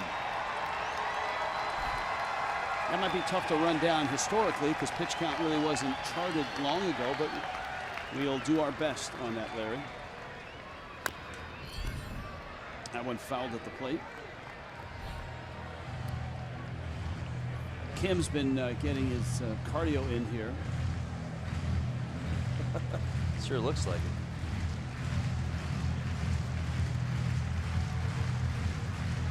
I'm looking for an angry email. Oh, here's one. This is from Frederick. I've been sending you guys emails for the last 10 years every Tuesday night, and you have yet to answer my email. What the bleep is going on? Oh, maybe that's why. Wow. That one in the air. I don't know how to answer that one. Well, Frederick, look, first of all, don't send. Now, he didn't really spell the word out, but when you use the little hieroglyphic symbols and stuff. You still know what he means. Frederick, send us a good question. We'll read it. No cheesesteak questions. Those, I think we usually do like one of those a night in Philadelphia now. Little Johns. The Big Johns, I was told. Blanco, what an at-bat. That ball's in the seats. He hit himself. That one bounced right off of his photo on the scoreboard. My goodness. An impressive at-bat from Andres Blanco. That's a 14-pitch at-bat, and it ends in a home run. Against the Philadelphia Phillies, what they believe is back in this ball game. Watch where this hits. And this drifts back to the inside part. How many pitches did Urania show him? Hits himself right in the face.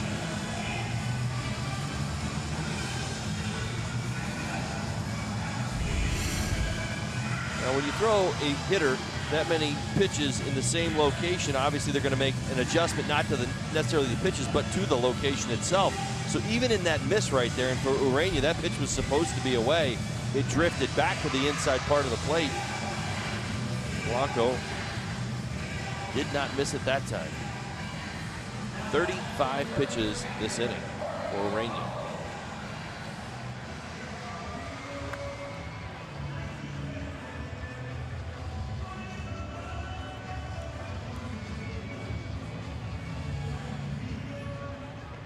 Jorge Alfaro, and the lead for the Marlins has been cut in half. It's 6-3. And there's a lot of baseball to be played here tonight. And it's bottom 4. Second game doubleheader. Miami won the first 12-8.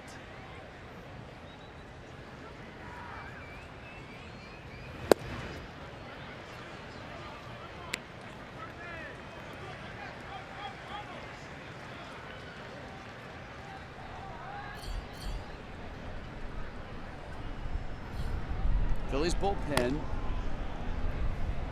Remember, the Phillies starter Nick Pivetta went just an inning and a third. And Andres Blanco has homered in both games of this doubleheader.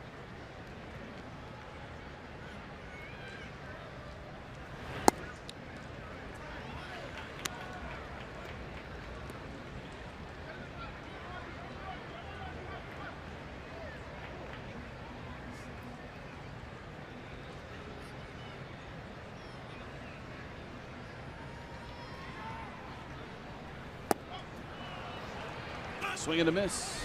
And Alfaro strikes out, but the Phillies strike back. 2 homers, 3 runs, and suddenly Miami's lead is cut down to 3.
It's the 5th.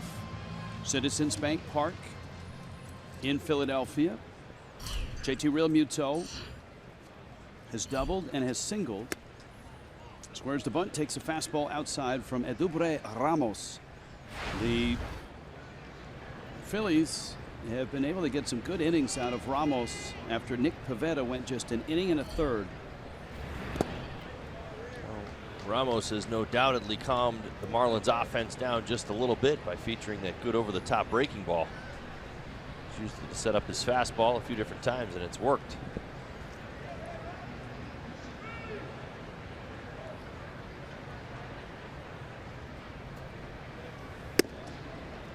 Outside corner, and it's 2-1. Emails and tweets on a Twitter Tuesday. Doubleheader style. Miami won the first 12-8, lead 6-3 in the top of the 5th here. This is a unique ballpark, both in design and in dimensions. Realmuto's pop-up sends Alfaro back.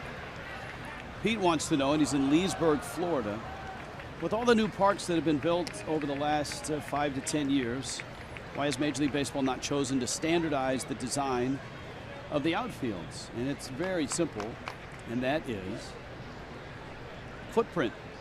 Each ballpark is built on a unique footprint of land. And so the designers don't have the same space to work with, to put in. And remember, it's not just, hey, here's the field, let's build everything around it. It's, hey, we've got to have clubhouses, got to have batting cages, you've got to have a spot for television trucks to park, you've got to have bullpens, you have to have concessions. All of that goes into designing a ballpark and the dimensions. For example, the dimensions of a place like San Francisco, that wall in right, the reason it's there in San Francisco is because you can't go any further, you'll be in the bay. And that's all the space they had. The Green Monster in Fenway is a great example of that as well. That one fouled back. Now the opposite is a place like the old stadiums, like Dodger Stadium. Now, although Dodger Stadium is unique because it was built in a ravine, they used the ravine, Chavez Ravine, to act as the area behind first base, home plate, and third base.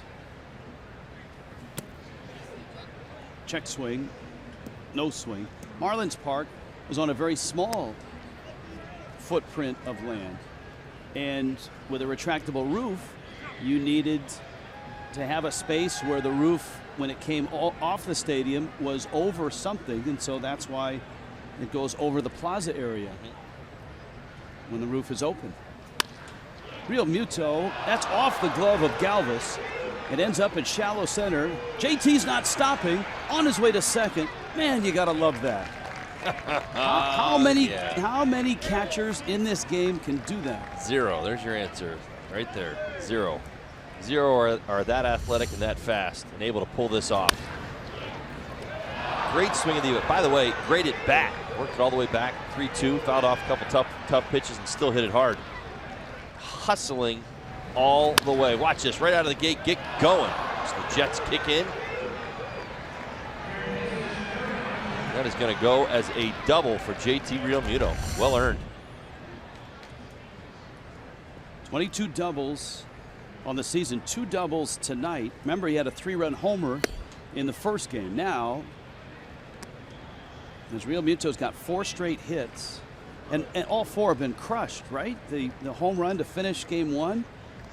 Got him back in line. He drove that high fastball out over the right field wall, went doubling there his next time up, and has been all over it since. Had a line drive single in the second, and that goes as a double. Galvis telling him he had knuckled on me. Well, he definitely stayed inside of it. That's a lot of times we'll see JT pull the ball to the left side an awful lot. It's a pretty good example right there of staying through a baseball. Had a little tailing action almost off the bat.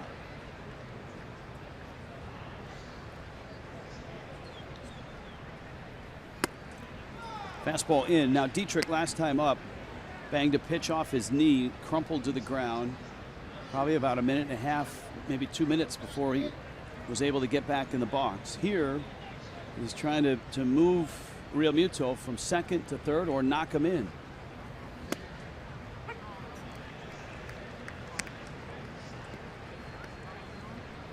Ramos has gone after him with a different breaking balls and some fastballs underneath those hands as well.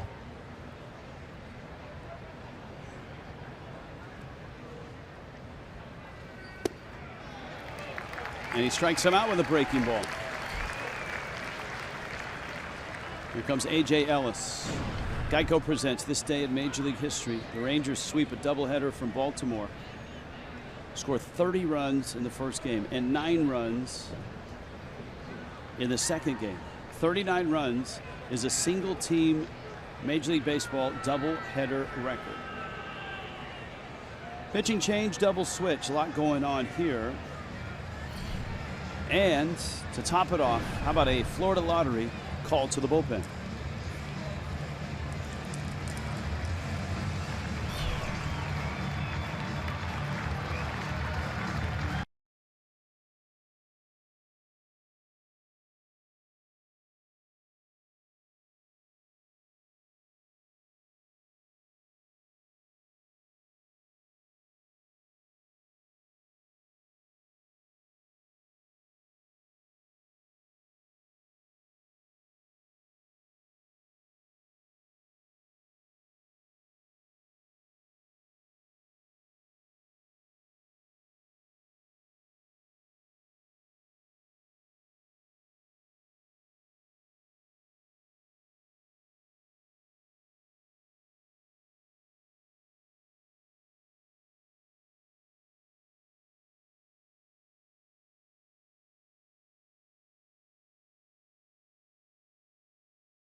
Florida, brought to you by the all-new Jeep Compass.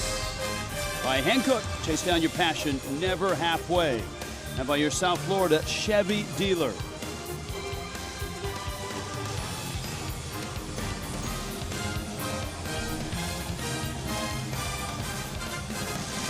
Downtown Philly, Cameron Perkins comes into the ball game in a double switch. Perkins goes to right field. He'll be in the 9 spot. He's due to lead off. Young-Soo Kim comes out. And the Phillies go to their bullpen again. A.J. Ellis with Real Muto at second. And Ellis takes a fastball up.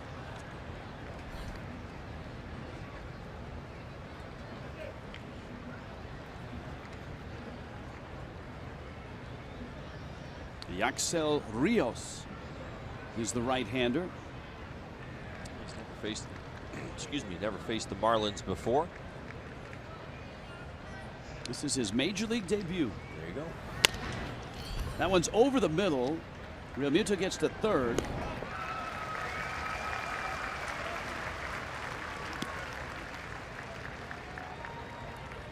Ellis is out. And here comes Mike Aviles. So this is the extra pitcher making his major league debut. As we noted earlier, Major League Baseball, when you play a doubleheader, allows each team to add an extra pitcher. Marlins added one to their roster, Severino Gonzalez. He's the 26th man.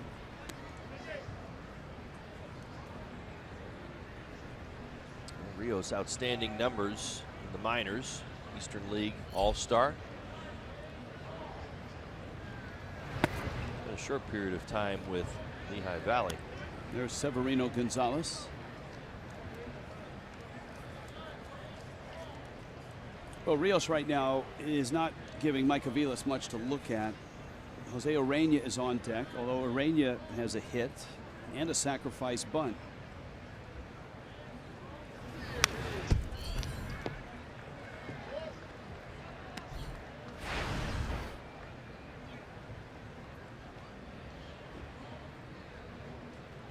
.92 ERA for Rios in the minor leagues.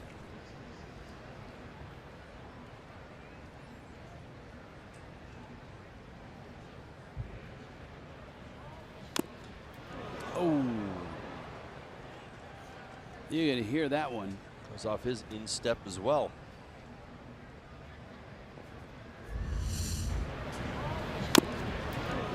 Back foot.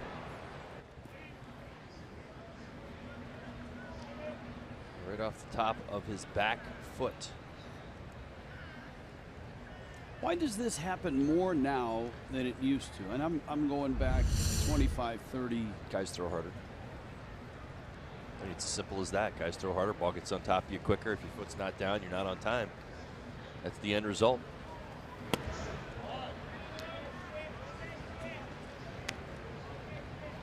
Guys are dealing with 96 miles an hour fastballs on a regular basis. Just about everybody. Sometimes when you just catch a piece, you redirect it. That ball is getting in deep.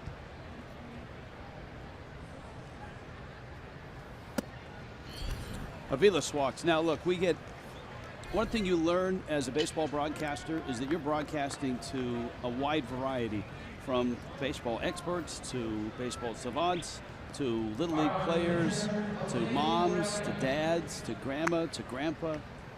A wide variety, and you always got to try to bring something for everybody. So when I get an email like this, I really like it. Here's an email from Panama City Beach. I'm so proud of you guys. You're doing so good. Afternoon game was great. Ichiro had a homer, and you asked before the game if we liked doubleheaders, and my answer is no. It's hard on the players. It makes for a long day. The fans get tired, and it's hard on the butt. I'd also like to comment on the looks of you guys. Most of you have decent haircuts, very few beards. You are handsome, and you're going to hit the 500 mark today. Keep up the good work. And that's from a 96-year-old lady in Panama City Beach, Florida. Well said. I don't Appreciate think that. I don't think she was talking about us in terms of the handsome. I think she was talking about the guys on the field. They take good care of themselves. They do.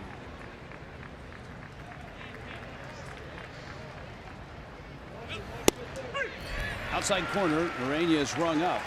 And then Yaxel Rios makes his major league debut and gets out of trouble in the 5th.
Haciendo el show.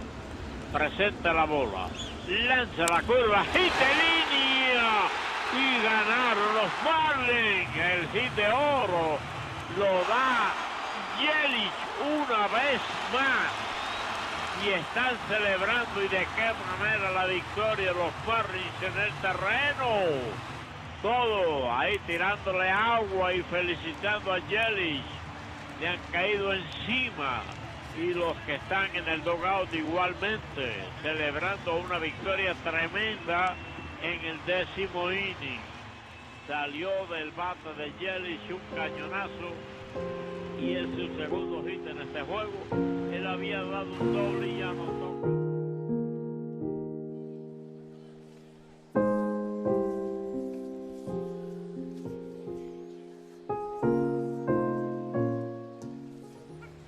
We will miss him, that's for sure. Pedro Ramirez, 94, passed this morning. We've had a chance throughout this doubleheader to hear some of his calls, to see some of the really cool photos from early in his career, where he was. There was that Woody Allen movie, I think it was called Zelig, where he appeared much like the Tom Hanks movie, where he appeared through history in all these historical moments. Forrest Gump is the Tom Hanks movie. And, you know, Woody Allen's character showed up in all these photos that were famous. Right. And in just looking through some of the photos today as we put together the piece on Phalo, it was a lot like that, where it's like, oh yeah, there's Phalo with Joe DiMaggio. There's Phalo with Yogi. There's Phalo calling an Ali fight. There's Phalo with Vince Scully behind him. There's Phalo with Mickey Mantle. Right. Phalo with the Sparky Anderson. Love the shirt too. And there's the Hall of Fame, the Ford Frick Award. And of course, Phalo Ramirez Drive outside of Marlins Park.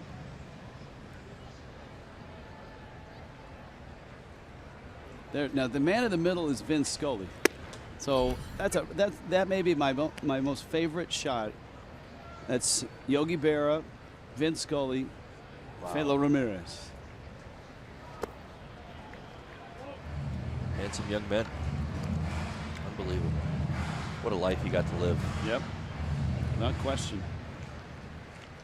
Pedro Floriban here with 1 out in the 5th. Now, the task at hand for Jose Urena is get back into the groove he had in the 1st through the 3rd inning when he had shut out the Phillies. In the 4th, 2 home runs. Real Muto has that line drive. Think about how the Phillies have scored all of their runs tonight. So the 3 runs in this ball game all came via the home run. You go back to game 1. Remember they had 4 runs in the 9th? That was 2 home runs. A solo homer in the 8th, a solo homer in the 5th, a 2-run homer in the 1st. I've got only 1 of the 11 runs the Phillies have scored. It's not a home run. It's been that kind of night. I mean, maybe I'm missing something. My math is terrible, but I'm getting a thumbs up from John Chimchuk. Well, that means you're 100% correct. That is. That's a swing and a miss by Galvis.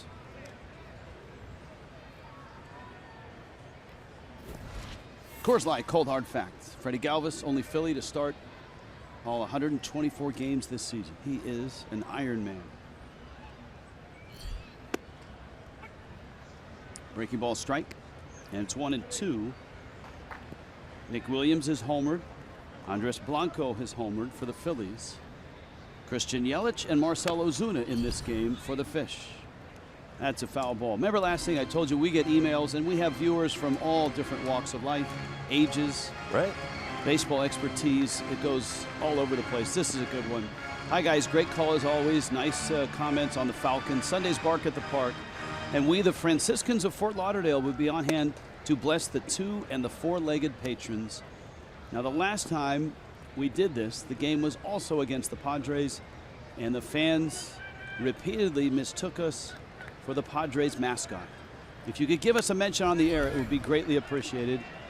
And maybe the fans would realize we're not the Swinging Friar, which is the nickname of the Friar, the Padres mascot. So the Franciscans will be there on that Saturday to bless the dogs and the fans, along with the Padres. See, I'd like to see that fan that had the earlier idea that maybe send the mascot on the road with the team. I'd love to see the Swinging Friar all weekend at Marlins Park. That ball's hit hard. Now, there are probably certain parts of the park that the Friar probably shouldn't go, like the Clevelander. So, yes, you're right. Galvis walks. And that brings up a dangerous guy in Nick Williams. Telling me that Billy the Marlin would be trying to persuade the Friar into the Clevelander? No. Is that where this is all going? I think Billy would be on his best behavior out of respect for the Swinging Friar. I would hope.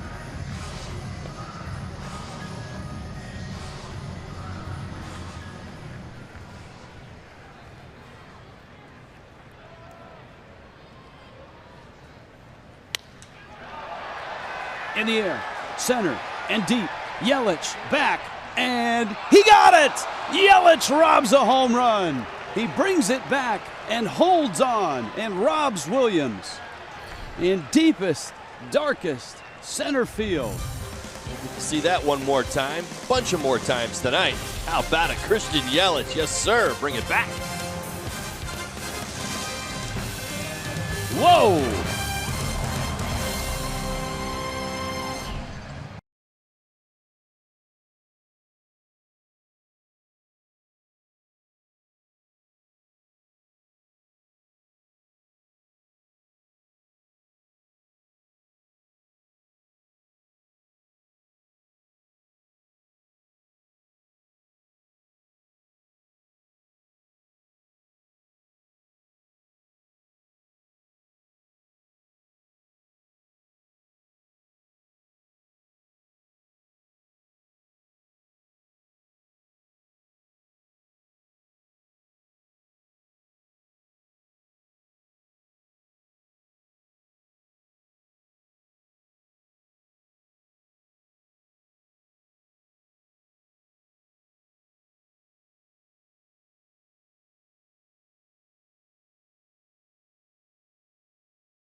All right, thank you, Jessica.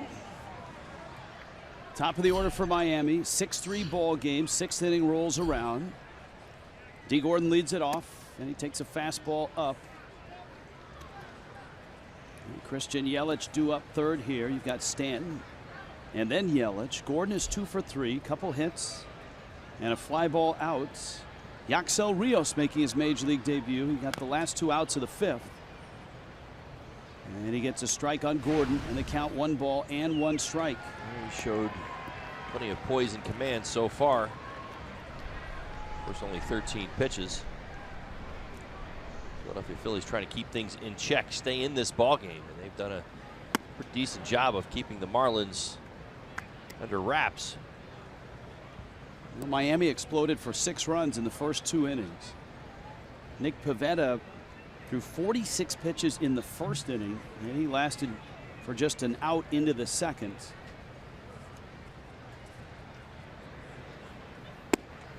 We had a fan wanting to know what the major league record was for most first inning pitches for a starting pitcher.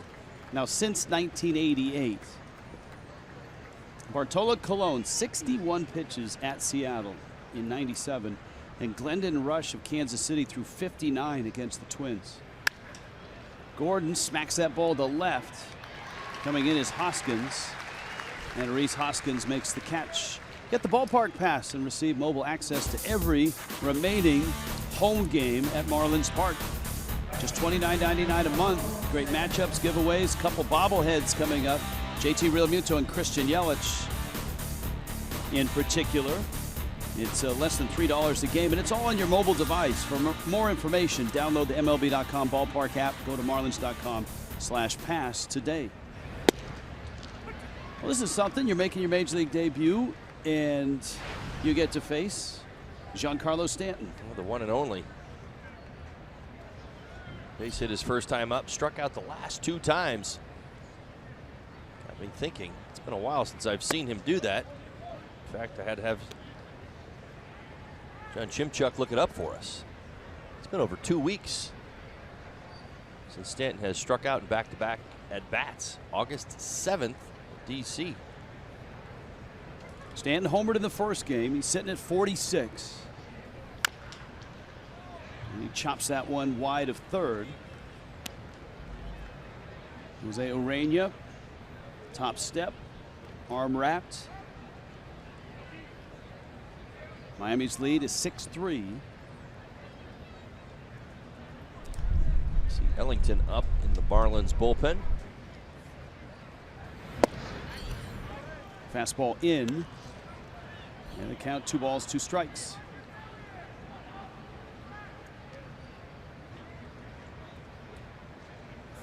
Alfaro shook off his pitcher. You saw him nod his or wag his head back and forth. And a fastball gets him at 96.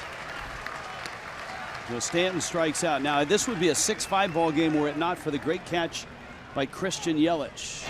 Well, I'm not sure what the amazing part of this is. Number one, getting to the baseball. Well, Christian Yelich did an A+ job of doing that. The leap, another A+ job. Watch this in slow motion.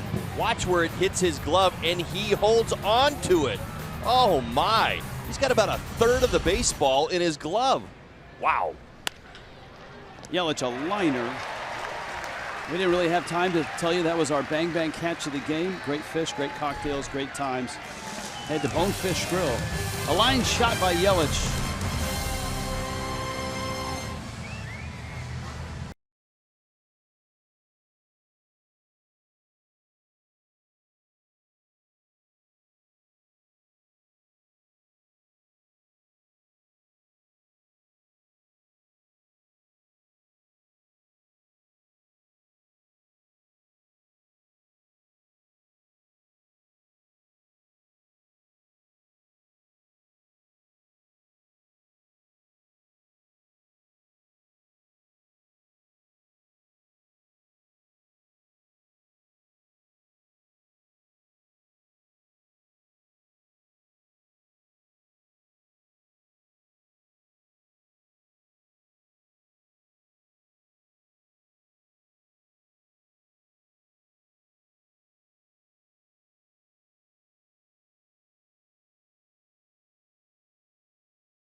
in Philadelphia. This is a 4-game series, 2 today, and then tomorrow a night game, Thursday a day game. Tomorrow night, it's a GMC Wednesday showdown.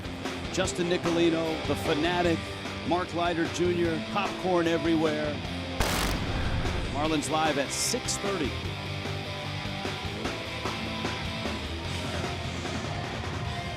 Marlins Brain Trust there. The front row seats. Ryan Schneider, Mike Pagliarulo, Don Mattingly. Brian Ellington is in, so Jose Arena's night is done. The Marlins turn it over to Ellington, Rhys Hoskins, Tommy Joseph. And then there's a fastball that misses up. Hoskins, homer to the first game. He's walked and struck out here. Ellington comes out throwing bullets, 100 miles an hour already. Well, we've seen from Ellington some really good and at times some struggles. And the challenge for Ellington, command that fastball, command the slider and the changeup. Those last 2 outings have been very, very good. One against the Giants, one against the Mets. 3 total innings. 1 walk, 4 strikeouts, 1 hit allowed, no earned runs. That is why he is getting the 6th inning tonight. There's a strike. The third spot this inning is Yaxel Rios, the pitcher.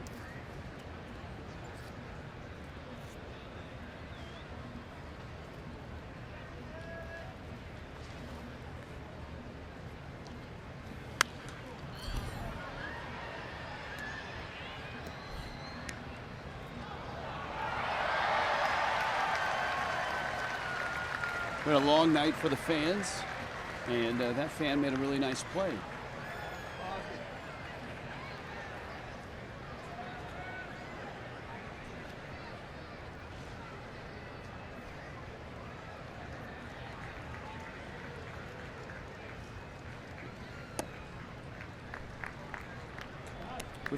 Not a bad try by Ellington.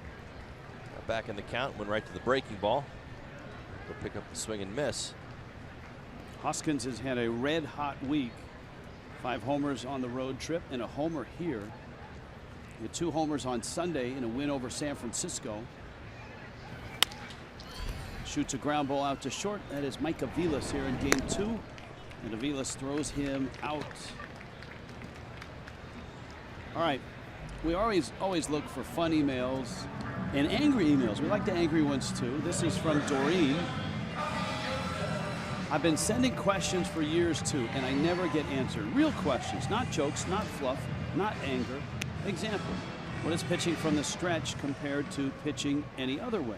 Instead of apologizing each game for the players and some of their language, why not get rid of the field mics? The umps yell loud enough with them.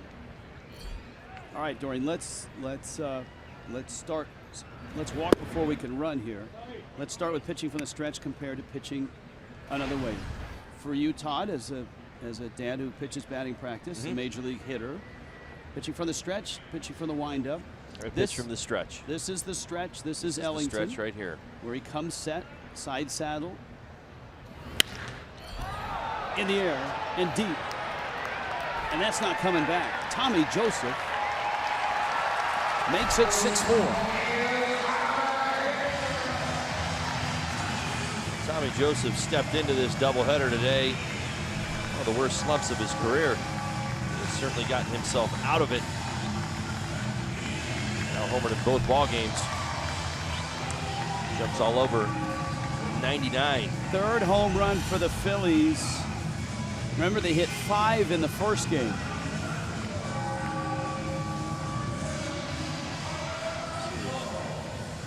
Straight front leg, strong backside. There have been 14 home runs hit tonight. The Marlins have hit 6. The Phillies have hit 8. Kel Franco into pinch hit.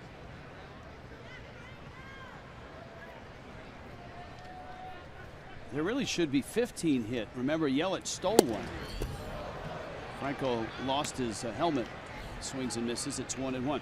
So just let's get back to and make sure we treat Doreen with the respect that every emailer and tweeter deserves.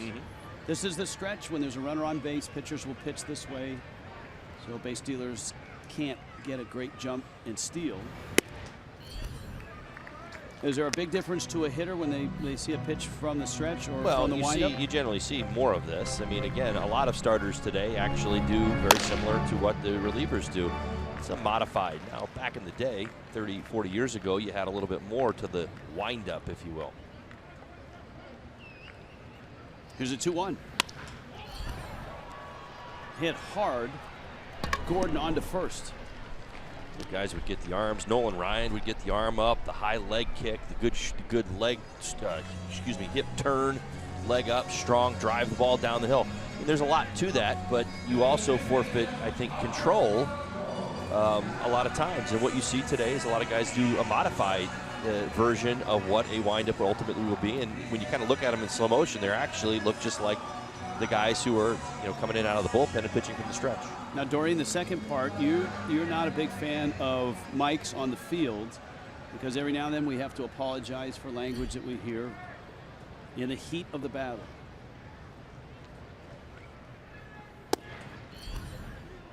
Jordan, let me apologize. Wait a minute. For the mics on the field. But I don't know that they're going anywhere soon. That's part of sports television. You've got no say, just like I've got no say. Right. They're there for good. I will say this. Look, it's part of sports television now, whether it's basketball and it's the squeaks of the sneakers and what you hear on the floor. It's part of hockey. If you think about watching hockey on television, obviously it's part of football and it's part of baseball. All I can do is be as creative as I can whenever a word slips through, just to avoid that dreaded phone call at 4 in the morning from the FCC.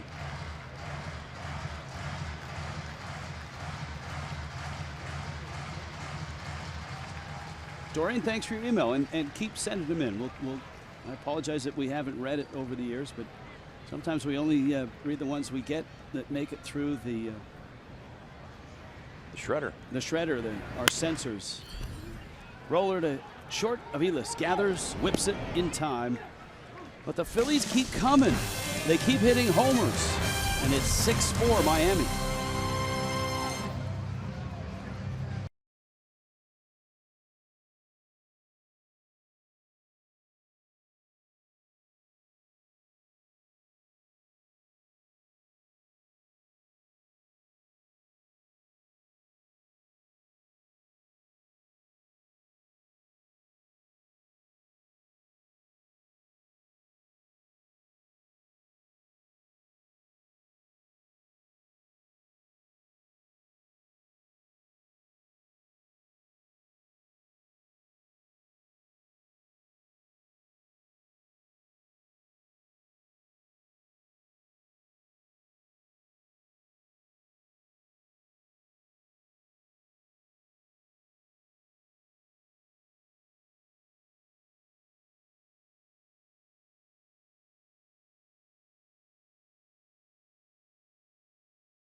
Well, it's Philadelphia. It means home runs and the fanatic.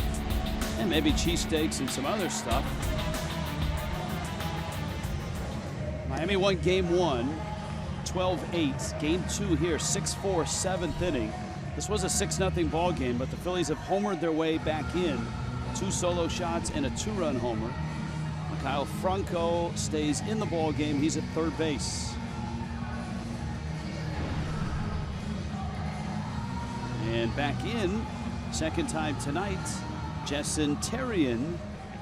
He pitched in game 1. He went 2/3 of an inning, and he was touched for 2 hits and 2 runs. Here's Ozuna.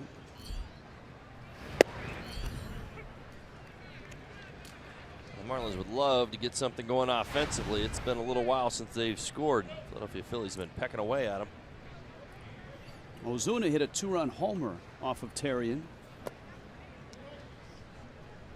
Breaking ball misses outside. Florida Lottery in-game jackpot. All-time doubleheaders. 6 home runs sets a new club record for home runs in a doubleheader. 2 homers tonight in game 2. Ozuna lines it center field. A dive and a catch there. Nick Williams is having a really nice run with the Phillies, both with the glove and with the bat. And that's a great play in center. Yeah, this is as much about closing speed and getting a jump. Does able to get that right arm extended. You see this one almost right on top of the grass. Able to secure it. Here's Real Muto. Now, Real Muto hit the home run in New York, but that was about it. JT was 1 for 12, and he was 0 for his first 4 here today. But baseball's a funny game. He hit a 3-run homer in the 9th to right field, and he's absolutely scorched 3 balls here tonight. 2 doubles and a single in game 2. Swing and a miss there. He's back on the fastball again. Just looking back to the home run that he hit in New York. It's a hanging breaking ball, and he was kind of fighting some fastballs off his hands a few different times throughout the Mets series, but he is back on that fastball. So he's proven throughout both ball games tonight. Threw 95 around in game 1 for a opposite field home run. Chopper to third. And Franco throws him out. Make sure you stay tuned. Coming up right after this half inning, we're going back to our Fox Sports studios. Jessica Blaylock and Preston Wilson will bring you the Jeep Compass game break, highlights, commentary, and general fun from around baseball. Florida Lottery called to the pen. They're making bank tonight.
There's 2 outs.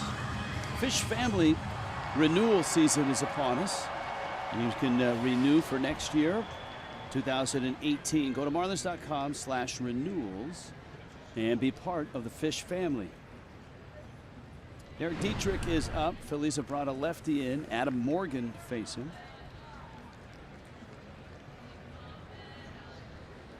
Pete Mackanin trying to piece it together out of his pen after a really short start from Nick Pivetta. And not necessarily in pitch count, but in innings. An inning and a third. And Pivetta threw 64 pitches. 46 in the first inning. Dietrich has struck out 3 times in the second game of the doubleheader. He was 1 for 5 with a double in game 1.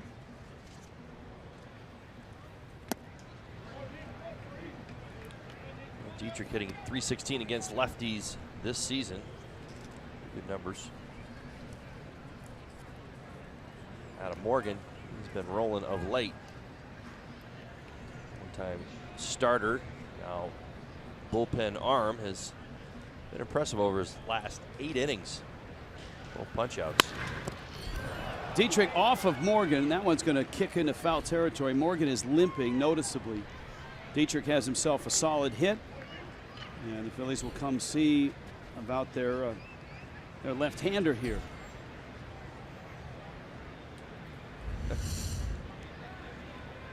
Absolute rocket off the bat of Derek Dietrich.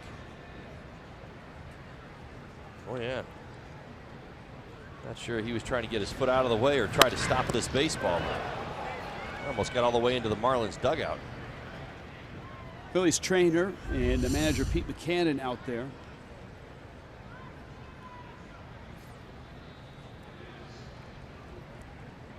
Morgan wants to throw some pitches here and see if he can continue.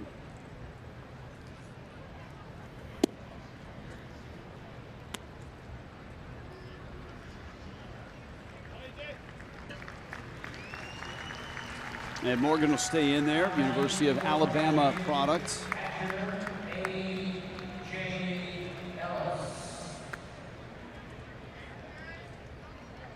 And he gets A.J. Ellis. So Dietrich a 2-out hit. Ellis has walked twice and bounced out. Couple of nice at-bats early in the ball game.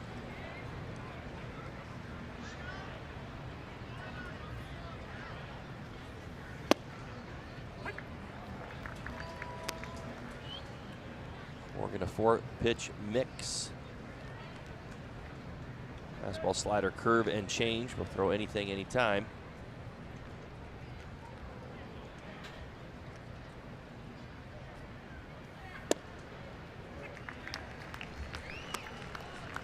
He's 0-2 on A.J. Mike Aviles is on deck. Kyle Bearclaw in Miami's bullpen. Marlins did not use Bearclaw, did not use Drew Steckenrider, did not use Brad Ziegler in game 1.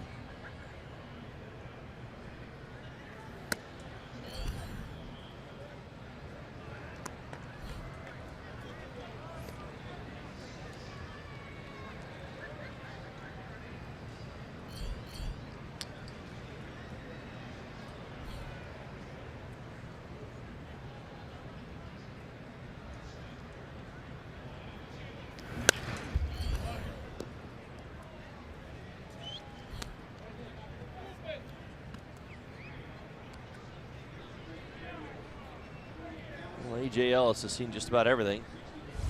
Curveball to start off the at-bat, a changeup, a couple of fastballs away.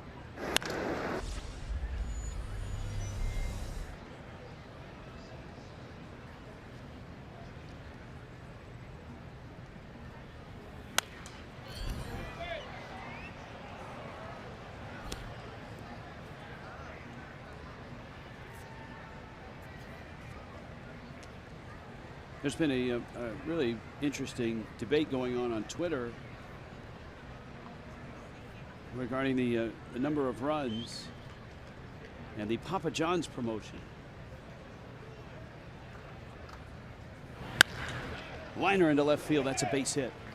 If the Marlins score 5 or more runs, I believe you get 50% off a Papa John's pizza. But a lot of fans are wondering if the Marlins score more than 5 runs in both games of a doubleheader, do they get off? 100%? My answer is you'd get half off for a couple hours and half off for the rest of the day. There's some fine print somewhere. I would check your local listings.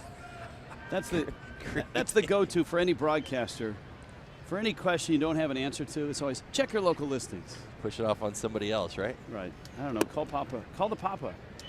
I appreciate the creativity.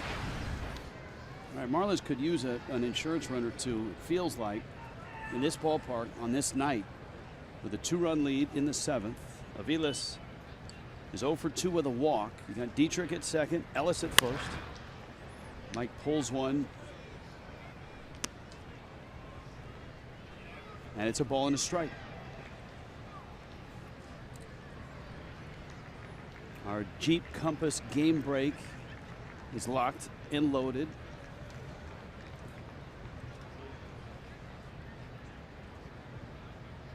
Jessica Blaylock, Preston Wilson getting ready.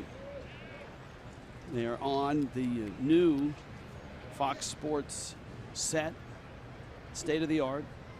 Have you seen the times where they put our pictures up behind them and that giant screen behind I have them? not seen it, but I heard it's quite intimidating just from talkback. It's like we look like giants looking in a window at them.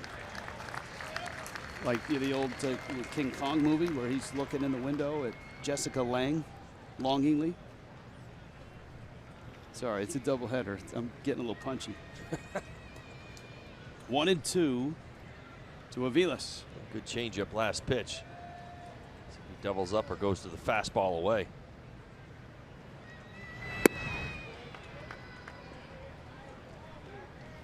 Changeup away. 2 balls, 2 strikes.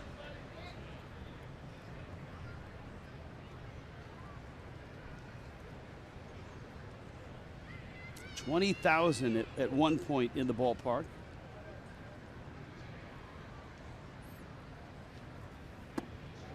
Check swing. Didn't go. Well, that's going to start everybody. It's a huge pitch right there. Nice take by Aviles. Gives Dietrich a sore knee. Jay Ellis a little bit of a head start. See if Aviles can't come up with a big base hit here. Or ball 4. Runners move, line drive, center field. That's a base hit. Dietrich around third, coming to the plate. Throw home. He is safe. Didn't slide, but he gets home safely. And the Marlins add that important insurance run. It's 7-4. That knee is sore. Dietrich hobbling to the dugout. Now Dietrich gets a bit of a break, an extra couple of steps, running on a 3-2 pitch with 2 outs. Just enough to get around the tag. You can see he's struggling just a little bit. Well, he even let up a little bit there at the end.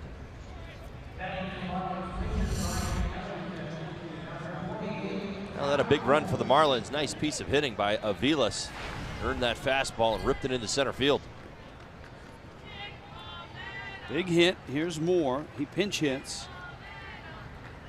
And he gets an at bat against the lefty.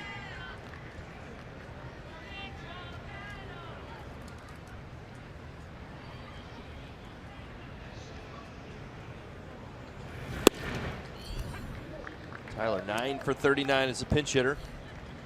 3 doubles, a homer, 7 RBIs. Now that double in game 1 came as a pinch hitter. Marlins had 2 really big pinch hits. The Ichiro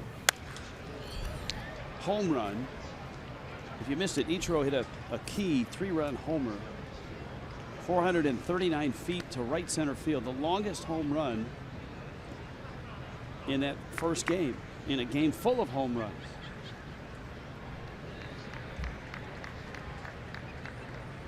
Count 0-2. Adam Morgan.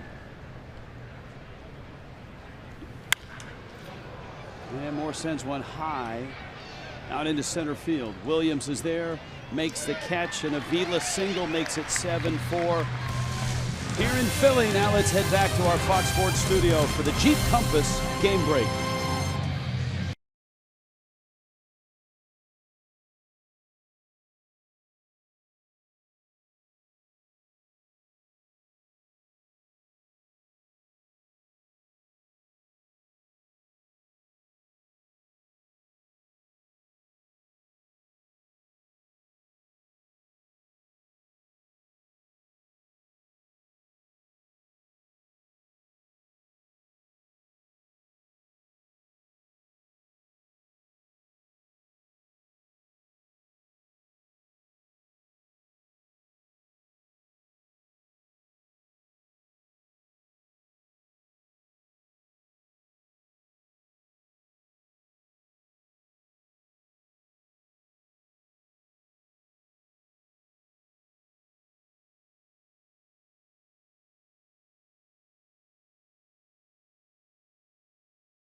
Stretch, the second one of the day has just come and gone. Miguel Rojas in the game at short.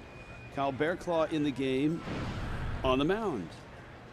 And Bearclaw goes to work. Marlins need 9 outs. They have a 3-run lead. And no one, it seems, is immune to giving up a home run. Not starters, not relievers, not Marlins, not Phillies. No, you just want to keep adding on in tonight's games. So Bearclaw gets the 7th. You would think Drew Steckenrider gets the 8th. Check swing and a roller up the line. And it's 0-2. And think about where this ball game would be were it not for Christian Yelich and his great catch that robbed a 2-run homer from Nick Williams. That was in the 5th inning. Long way to go.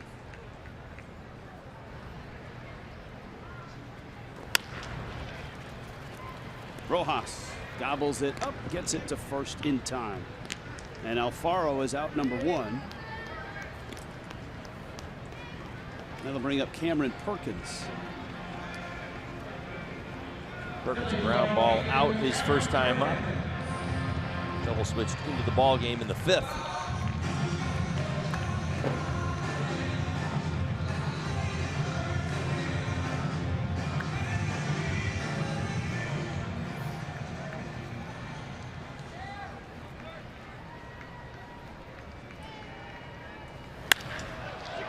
Right center, well hit. Stanton pursuing, diving, and he got it!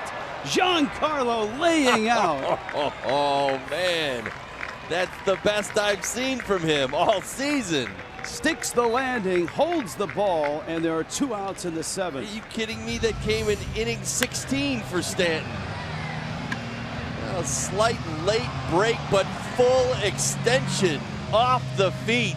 Look at the catch, folks. Yes, he hits home runs, but he plays defense too. Probably feels like taking a little nap after that one. wide receiver skills. He would make a great tight end. One more time. How about it?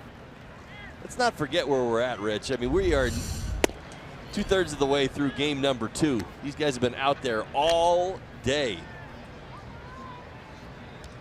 Creeping up on 8 hours of baseball. Pedro Florimon, the hitter for the Phillies. Bearclaw with a sharp breaking ball for a strike. 6 pitches here for Bearclaw.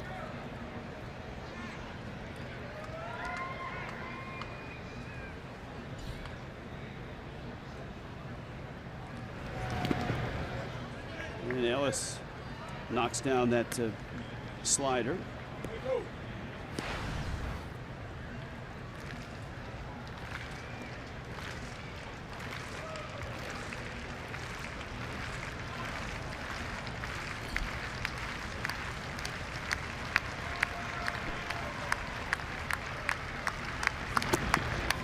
Pitches down low. It's been a long day and a long night, and we appreciate you hanging in with us. We do hope you had a chance to watch the tribute to Philo Ramirez. It's if you didn't see it on Marlins Live between games or before the first game, it is on our Twitter feed at Fox Marlins. It's been posted there. Backing up, Real Muto gets to the bag, and that's a really quick inning and a good one from Kyle Bearclaw with a little help from Big G in right field.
All right, Jess, thank you. Top of the order for the Fish. Marlins trying to add insurance. And Adam Morgan with a breaking ball for a strike. Giancarlo Stanton is on deck. Great catch by Stanton. 2 terrific outfield plays in this one. Stanton's catch and then Yelich robbing a home run, a 2-run homer in the middle of this game. Morgan's out in front of D. Gordon. So it's Gordon, it's Stanton, it's Yelich. If anybody reaches, Marcell Ozuna. Morgan into his second inning. Gordon's 2 for 4. You hear Jessica talk about postseason and such. The Marlins' focus has been getting to 500, and a win here in this game would get them to 62-62. It would be their 9th win in 11. They still have a ways to go. They need 6 outs.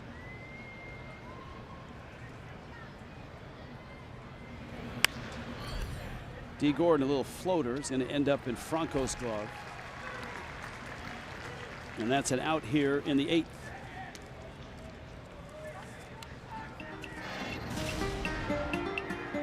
Now, we love showing you home runs, but I love showing you defense too, especially from the outfielders. Giancarlo Stanton, I'll tell you what, this is the most impressive catch you've made all season, and you've made a few of them. Off the feet, when you add in everything else that's been going on this afternoon with this doubleheader and where you are in now game 2, that is an incredible catch. Stanton gets the at-bat here against Morgan. Now, Stanton has struck out 3 times in this ball game. He's 1 for 4.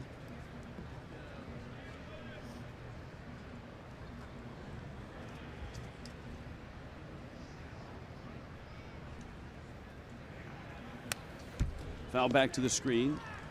Stanton, an RBI double. RBI that coming back in game 1. He also drove in a run with that solo homer.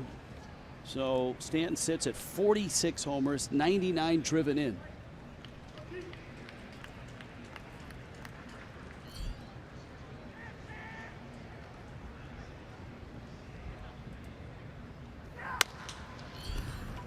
Chops it out towards shortstop. Florimon, the second baseman, is over there to make the play.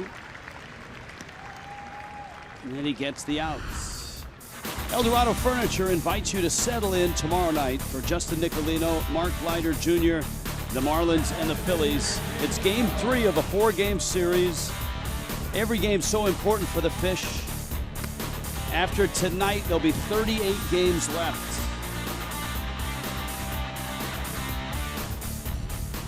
Well, we can speak about it in terms of the division. The Marlins 24-25 with this game to go. Obviously tonight, you see the 3-run lead. We talked about this going all the way back to the beginning of the season. What do the Marlins have to do better this year? They have to play better against their division. 26, the remaining 39 games, including tonight, are against the National League East.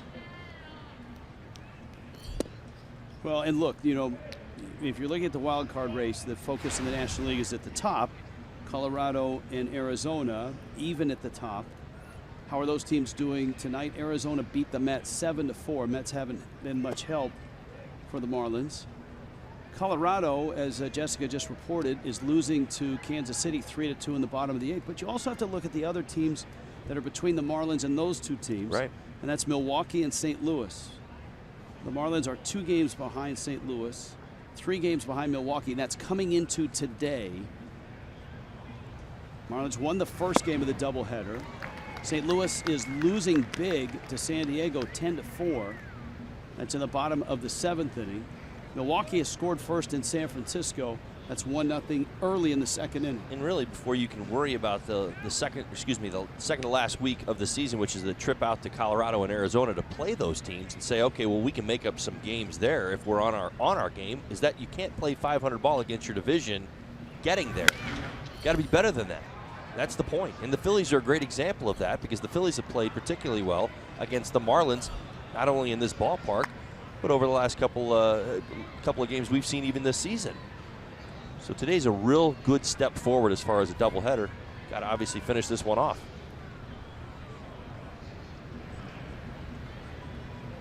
Yelich lined out his last time up. 3-run homer in the 2nd. His fingerprints are all over this game.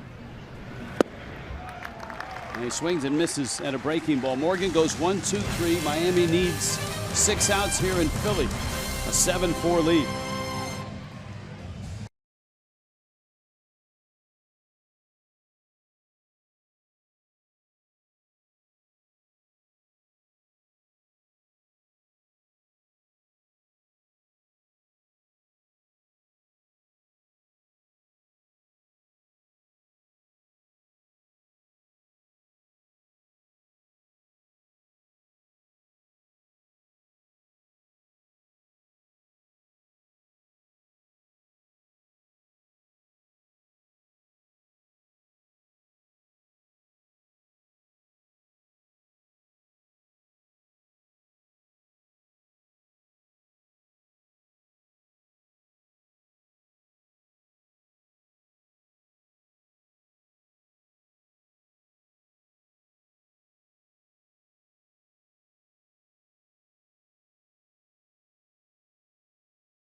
By your local Toyota dealer. Toyota, let's go places. Doubleheader facts, Marlins, Phillies.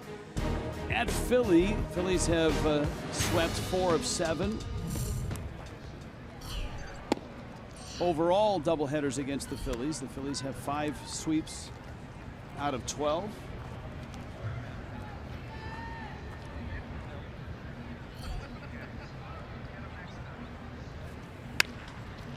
There's a liner, and Rojas, who's in the ball game, runs it down and makes the catch.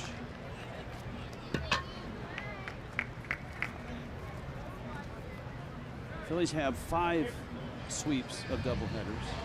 Marlins have 3 sweeps of doubleheaders.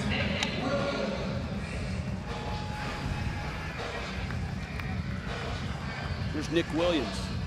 So Galvis is out, and Bearclaw's getting outs. He's got 4 of them with 11 pitches. That's awesome. Exactly what you're looking for.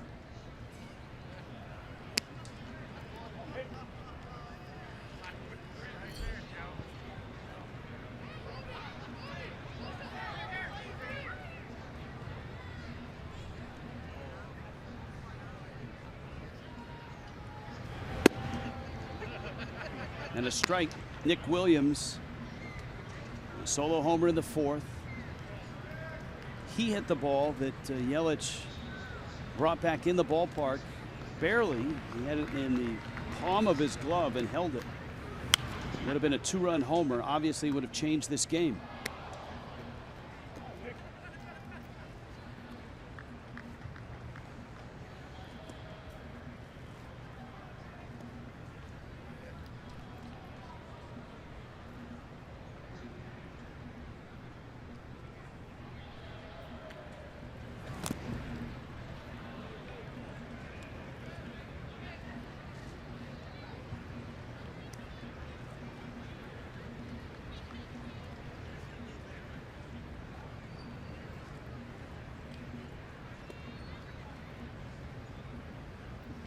One-two to Williams.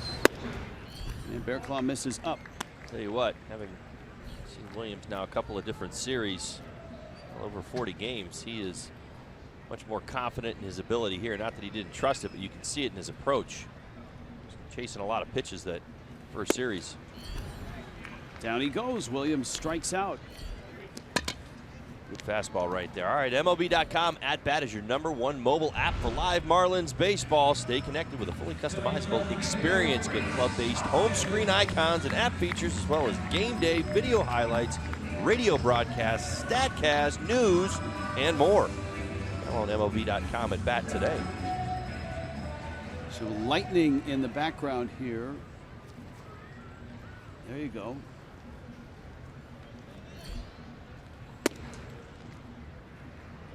All right, whenever there's a weather question, we go to Craig Minervini. Craig? Well, Rich, the guys up in the press box were saying that about 20 to 25 minutes away, some heavy rains here and big hailstorms as well, and winds that were gusting up to 50 to 60 miles an hour at times. Not that far away. Really? And now, are they headed in this direction? That's what they said. Or just don't drive there? They said it was heading this way, a band. So I'll have to follow up on that, but that was the conversation up in the press box, is move the game along. You're closer to the field, Craig. You go tell them. Yeah, let's go. Right. Come on, guys. Hey, well, this would be a big day for the Marlins, because everybody, even Don Mattingly, said how tough it is, and you know, there's 4 outs to go. That's tough in this ballpark. This is a close game, but if they can pull it off, big to get a doubleheader sweep. They're very tricky in baseball to win both. Back to 500. Yep. What, 10-10 last time, and I think they beat the Phillies back in April to get to 10-10. And of course, that face plant of a May that the Marlins had put them in such a deep hole. And here they are, just 4 outs from 500. Bearclaw gets a big swing and a miss. Not sure enough credit has gone Don Mattingly's way as far as that is concerned, because the direction and the focus of this young team has stayed right on, winning a game at a time and getting all the way back. And here they are. They find themselves within 4 outs, getting back for 500.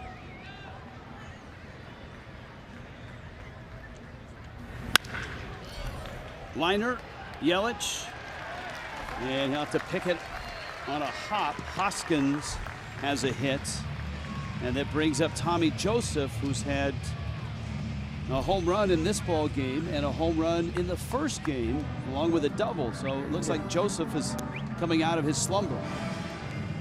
I'm willing to say he's all the way out. For what we've seen no hint of a slumber other than maybe the first at bat of the ball game against Dan Straley in game 1. 2 home runs, another ringing base hit, 3 in the series.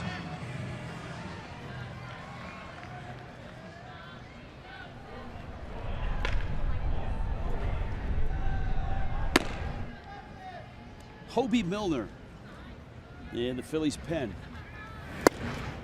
Joseph with a big swing and a miss. I know we've slowed down on the emails and the tweets. Stan in Asheville are always welcome. Wanting to know, why does it take 2 umpires to man the earphones on challenges? Protocol is the umpire that called the play and the crew chief, just in case there's discussion that's needed in communication from field to New York. I believe, well, check me if I'm correct, I believe there isn't. Are they even allowed to communicate with New York? I believe they're only allowed to listen. They can listen, but they also, if there's questions about the play. Are they allowed to ask? Yes. Okay, I wasn't even sure of that. Well, New York can ask them if New York. Right, but I don't believe that they're allowed to, ask. No, or chime in. Right. They don't get a vote. What I was getting at. Right. That ball's popped up. Ellis back, mask gone, and he overran it.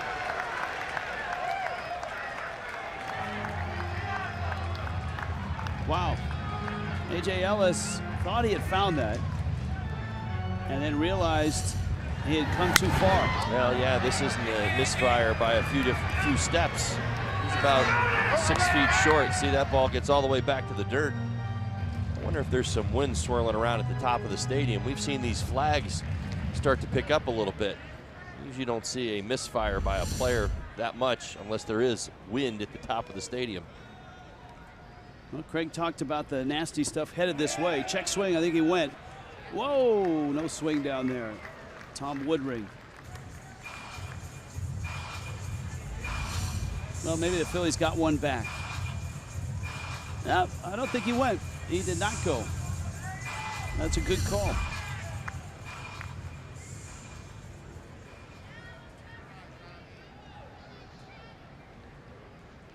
Bearclaw up to 27 pitches. And Joseph steps out.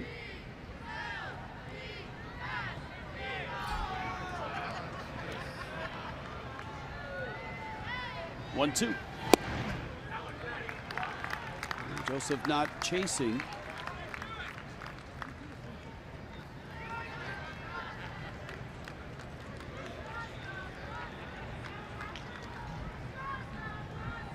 You got Hoskins at first. Miami up 3, bottom 8, 2 outs. Got him. Bearclaw, wipeout slider activated. He gets 2 strikeouts in the 8th, 2 scoreless innings from Kyle Bearclaw, much needed for the Fish. 9th inning, 7-4 Miami.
transparency, low fares, nothing to hide. By the all-new Jeep Compass.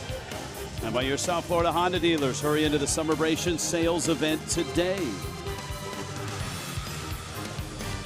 Liberty Bell and the tarp, what do they have in common? Well,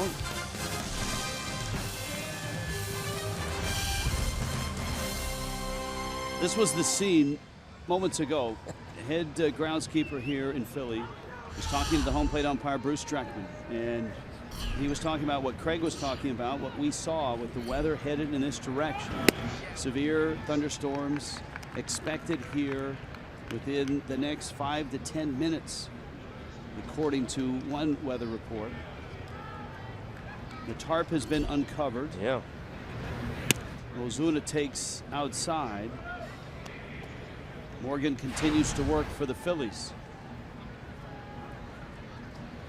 Nice day for Marcell Ozuna. Got this game moving in the right direction. Long home run his first time up. Counts 3-0. That's one of the problems with baseball. It's not a problem, it's just a fact. You can't really speed it up if you really want to. It's really hard to force it. I mean, in football, you can run clock. Basketball, you can essentially do that too. Right.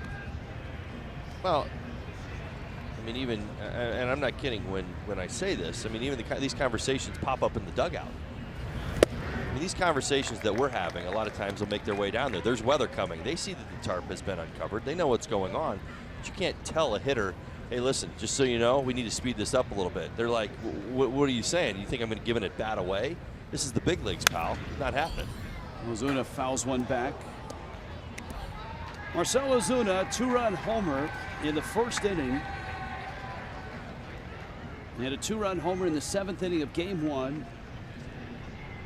Ozuna now at 29 home runs and 97 driven in. And there's no giving away at bats right now. Ozuna takes the walk. That brings up JT Realmuto. Brad Ziegler going through his warm-up process down in Miami's bullpen. Remember, Ziegler started to warm up but didn't get fully heated at the end of Game 1.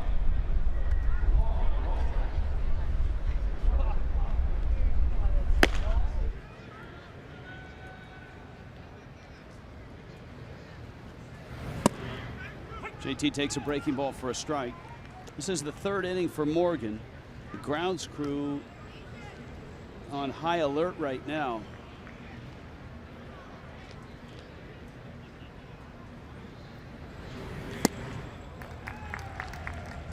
And a strike. Big game for JT Realmuto off the home run he hit in Game 1. 2 more hits. 2 doubles. 2. He's got 22 doubles on the season now.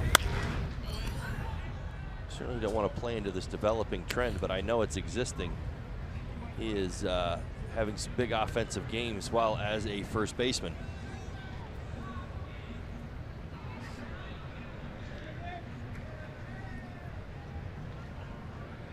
Hey, big offensive games are big offensive games. Hey, you're right, but you know what I mean? It's you do it as a first base. You know, I don't want people thinking that, oh, well, you know, more games off from behind the plate, you know, because he's, you know, producing like first base.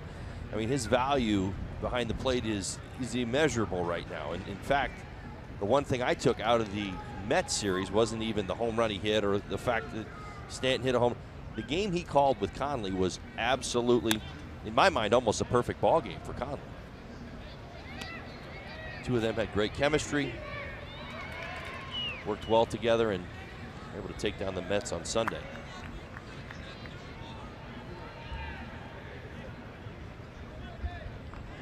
Lightning continues to flash in the distance. Thunder is getting a little louder. Realmuto turns on that. Is it good when there's red on the radar? Red's not good, is it? No. So that's bad? Yeah. Yeah, the red part's bad.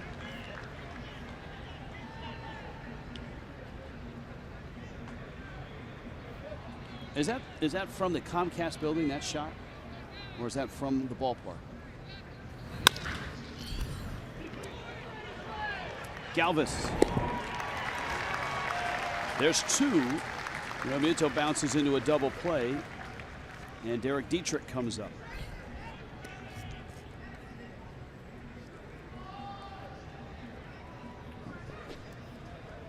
Dietrich lined one off Morgan.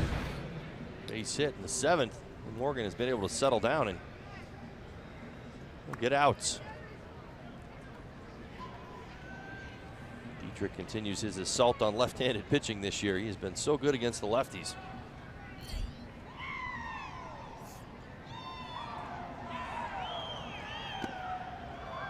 Nestor tweets, and this is something that we're very much aware of, that the Fish were 500 for the last time one day after Phalo fell in Philly, and today a chance to get back to 500 after Phalo passed away.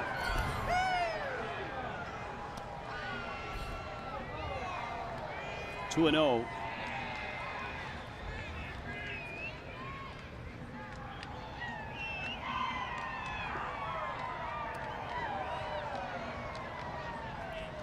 Dietrich, an 0 for 3 to start this ball game. A loud single in the 7th. That was off of Morgan's foot. He was the first guy to face him.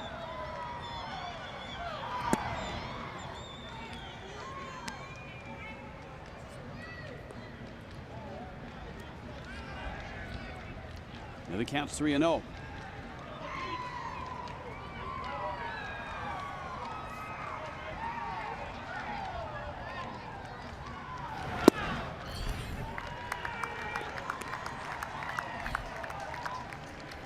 Anthony notes that if the Falcon stays there through the rain, he's an immortal from Highlander. Dietrich, little chopper, getting that sore knee up the line, and he's got a base hit. Derek slowed after fouling a pitch off of his knee. It was painful to watch him score in the 7th. And this can't feel good either. Well, he's grinding it out all the way down the line, hustling all the way. I think he's going to pick up another base hit. The effort.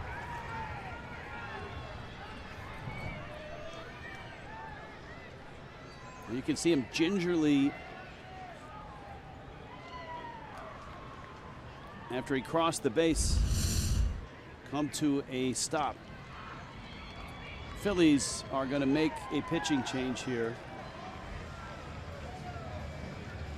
Now, earlier in the day, we told you about the tribute that we put together here at Fox Sports Florida. We haven't shown it in game, but we have an opportunity now. So for all of you, just sit back and take it all in. In 1923, in Bayamo, Cuba, Rafael Phalo Ramirez was born, and a Hall of Fame journey began. As a teenage second baseman, baseball had entered his life, and Phalo and baseball would never be the same. In 1945, his career started. He called games in Cuba, Puerto Rico, and Venezuela. A scrapbook of memories would follow, and what memories they were. There's Phalo with baseball's biggest stars. There's Phalo at baseball's biggest events. There's Phalo in baseball's biggest moments. Larson's perfect game, there. Clemente's 3,000th hit, done. Henry Aaron's 715th home run. Of course, he's Phalo. From World Series to Ali's biggest fights, Phalo was there. The distinct voice, the sharp wit, that childlike enthusiasm, all for the games that he loved. 32 World Series, 40 Caribbean World Series, and from day one, the Spanish radio voice of the Marlins. In 1997 and 2003, the franchise's biggest moments were graced with Phalo's calls. All the no-hitters, all the ups and downs, even for this generation. All of it served as the soundtrack to a Hall of Fame career. Phalo got that call from Cooperstown in 2001, and he proudly wore his Hall of Fame cap throughout Major League Baseball. Amazingly, he would continue to call Marlins games into his 90s. He had a career that spanned 8 decades and enriched multiple generations of baseball fans throughout the world. He did it with passion, with flair, and with incredible personality. Today, we've lost that legend. We've lost that voice. And as we mourn his passing, you might want to pause and smile, because that's probably what Phalo's doing right now. There you go, Felo Ramirez. We lost him this morning. Well done, partner. And right now, here in Philadelphia, the Marlins are trying to sweep the Phillies in a doubleheader. Rain starts to fall. Hobie Milner comes out of the bullpen. Florida Lottery called to the pen. And there's Milner's numbers. Now, the concern here is the rain that's falling. Dietrich at first base. Ellis takes a fastball up. Cameron Rupp is behind the plate.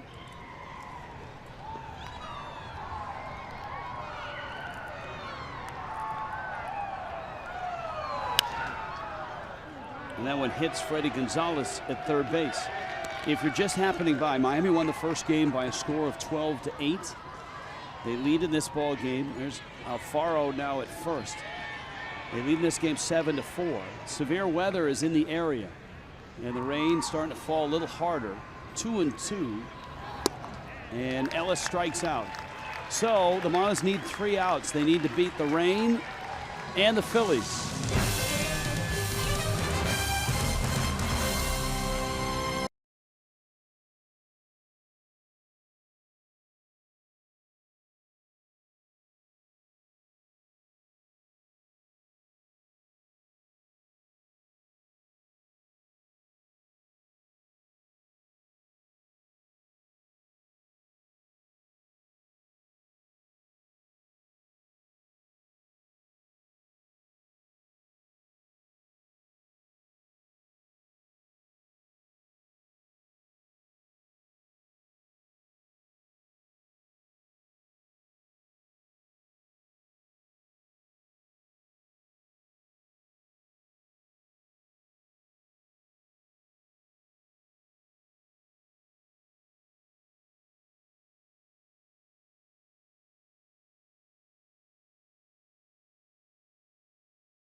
Game doubleheader. Miami won the first 12-8. They're up 7-4 here. Bruce Dreckman, the home plate umpire right now. Brad Ziegler trying to get loose. Now the Marlins have a 3-run lead. They do need 3 outs to make this thing a final. There is severe weather in the area. You can see the Marlins coaching staff is back under cover. Brad Ziegler's the guy that pounds the strike zone, and you would think he'd do it here. He's got Mikhail Franco, Cameron Rupp, and Jorge Alfaro. Well, Ziegler outstanding since taking over the closer's role. 6 for 6 in save opportunities, 8 straight scoreless appearances. He's pitched in 19 career games against the Philadelphia Phillies, 1.56 ERA. And he has been making quick work of the opposition lately. First pitch, that's a base hit down the right field line. It hits that little cutout. Stanton will approach it, and Franco digs into second. The challenge here is not to hurry through this, because if you do that, there's a real danger that the Phillies figure out a way back in. A little bit of an excuse me swing right there by Franco, able to keep it fair down the right field line. Watch the head. Kind of pulls it to the left side and sees it go to the right.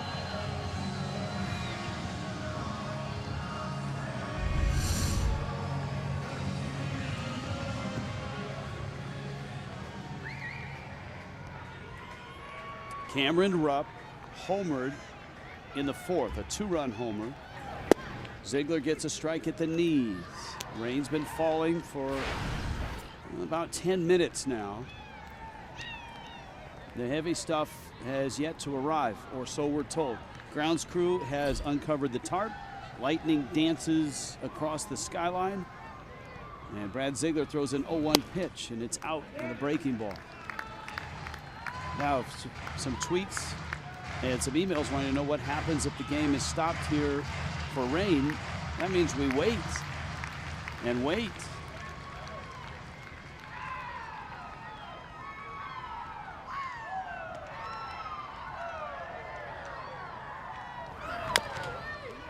Chopper to third. Dietrich has it, fires to first in time to get the out. And Rupp is out number 1. And that brings Alfaro up. And Franco at second base. Alfaro extended his hitting streak to 8 games. Facing his first time up. 44 on the season now.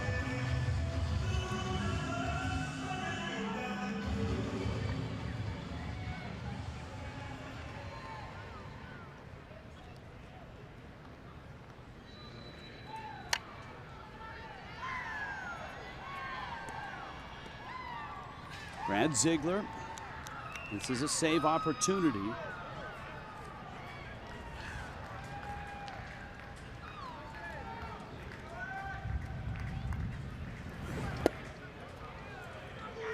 And he gets strike 1 against Alfaro. Miami with a chance to get to 500. The last time they were at 500, a long time ago. You're going all the way back to April 27th when they were 10-10. I think you were just getting used to me.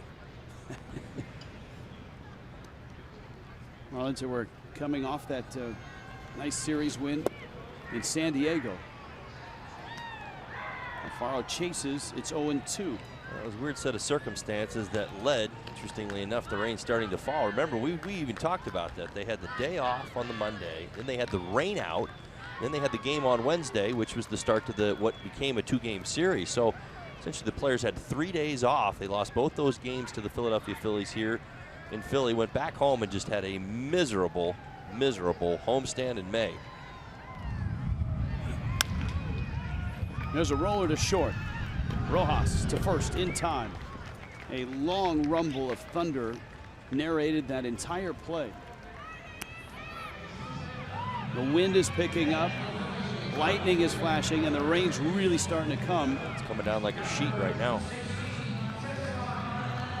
So I don't know if Brad Ziegler's got one pitch to get one out, but if he does, he might want to throw it here. Well, Hernandez ended game 1 with a strikeout. He's more than welcome to do that here in game 2. 1 out to get.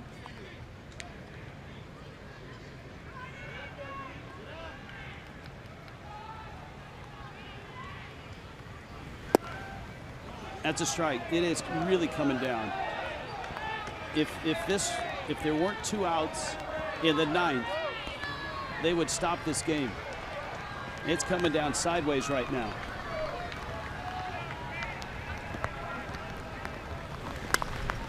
That one is lined foul, and Ziegler now just needs a strike.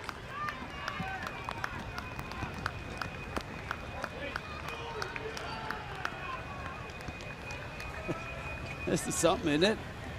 Wow. 0-2 pitch coming. If it's close, it's a strike. It's not. It hits him. He yanked it. Well, that does a couple things. It keeps the game going, and now it brings the tying run to the plate in a 7-4 ball game. Pedro Florimon is 1 for 4. Both dugouts watching. Marlins are not going to hold the runner at first. There's lightning, there's thunder, there's sideways rain. There's a ground ball. Gordon's got it. Ball game and a doubleheader sweep. The Marlins are back at 500 as they take down the Phillies. The sky erupts. It's raining sideways.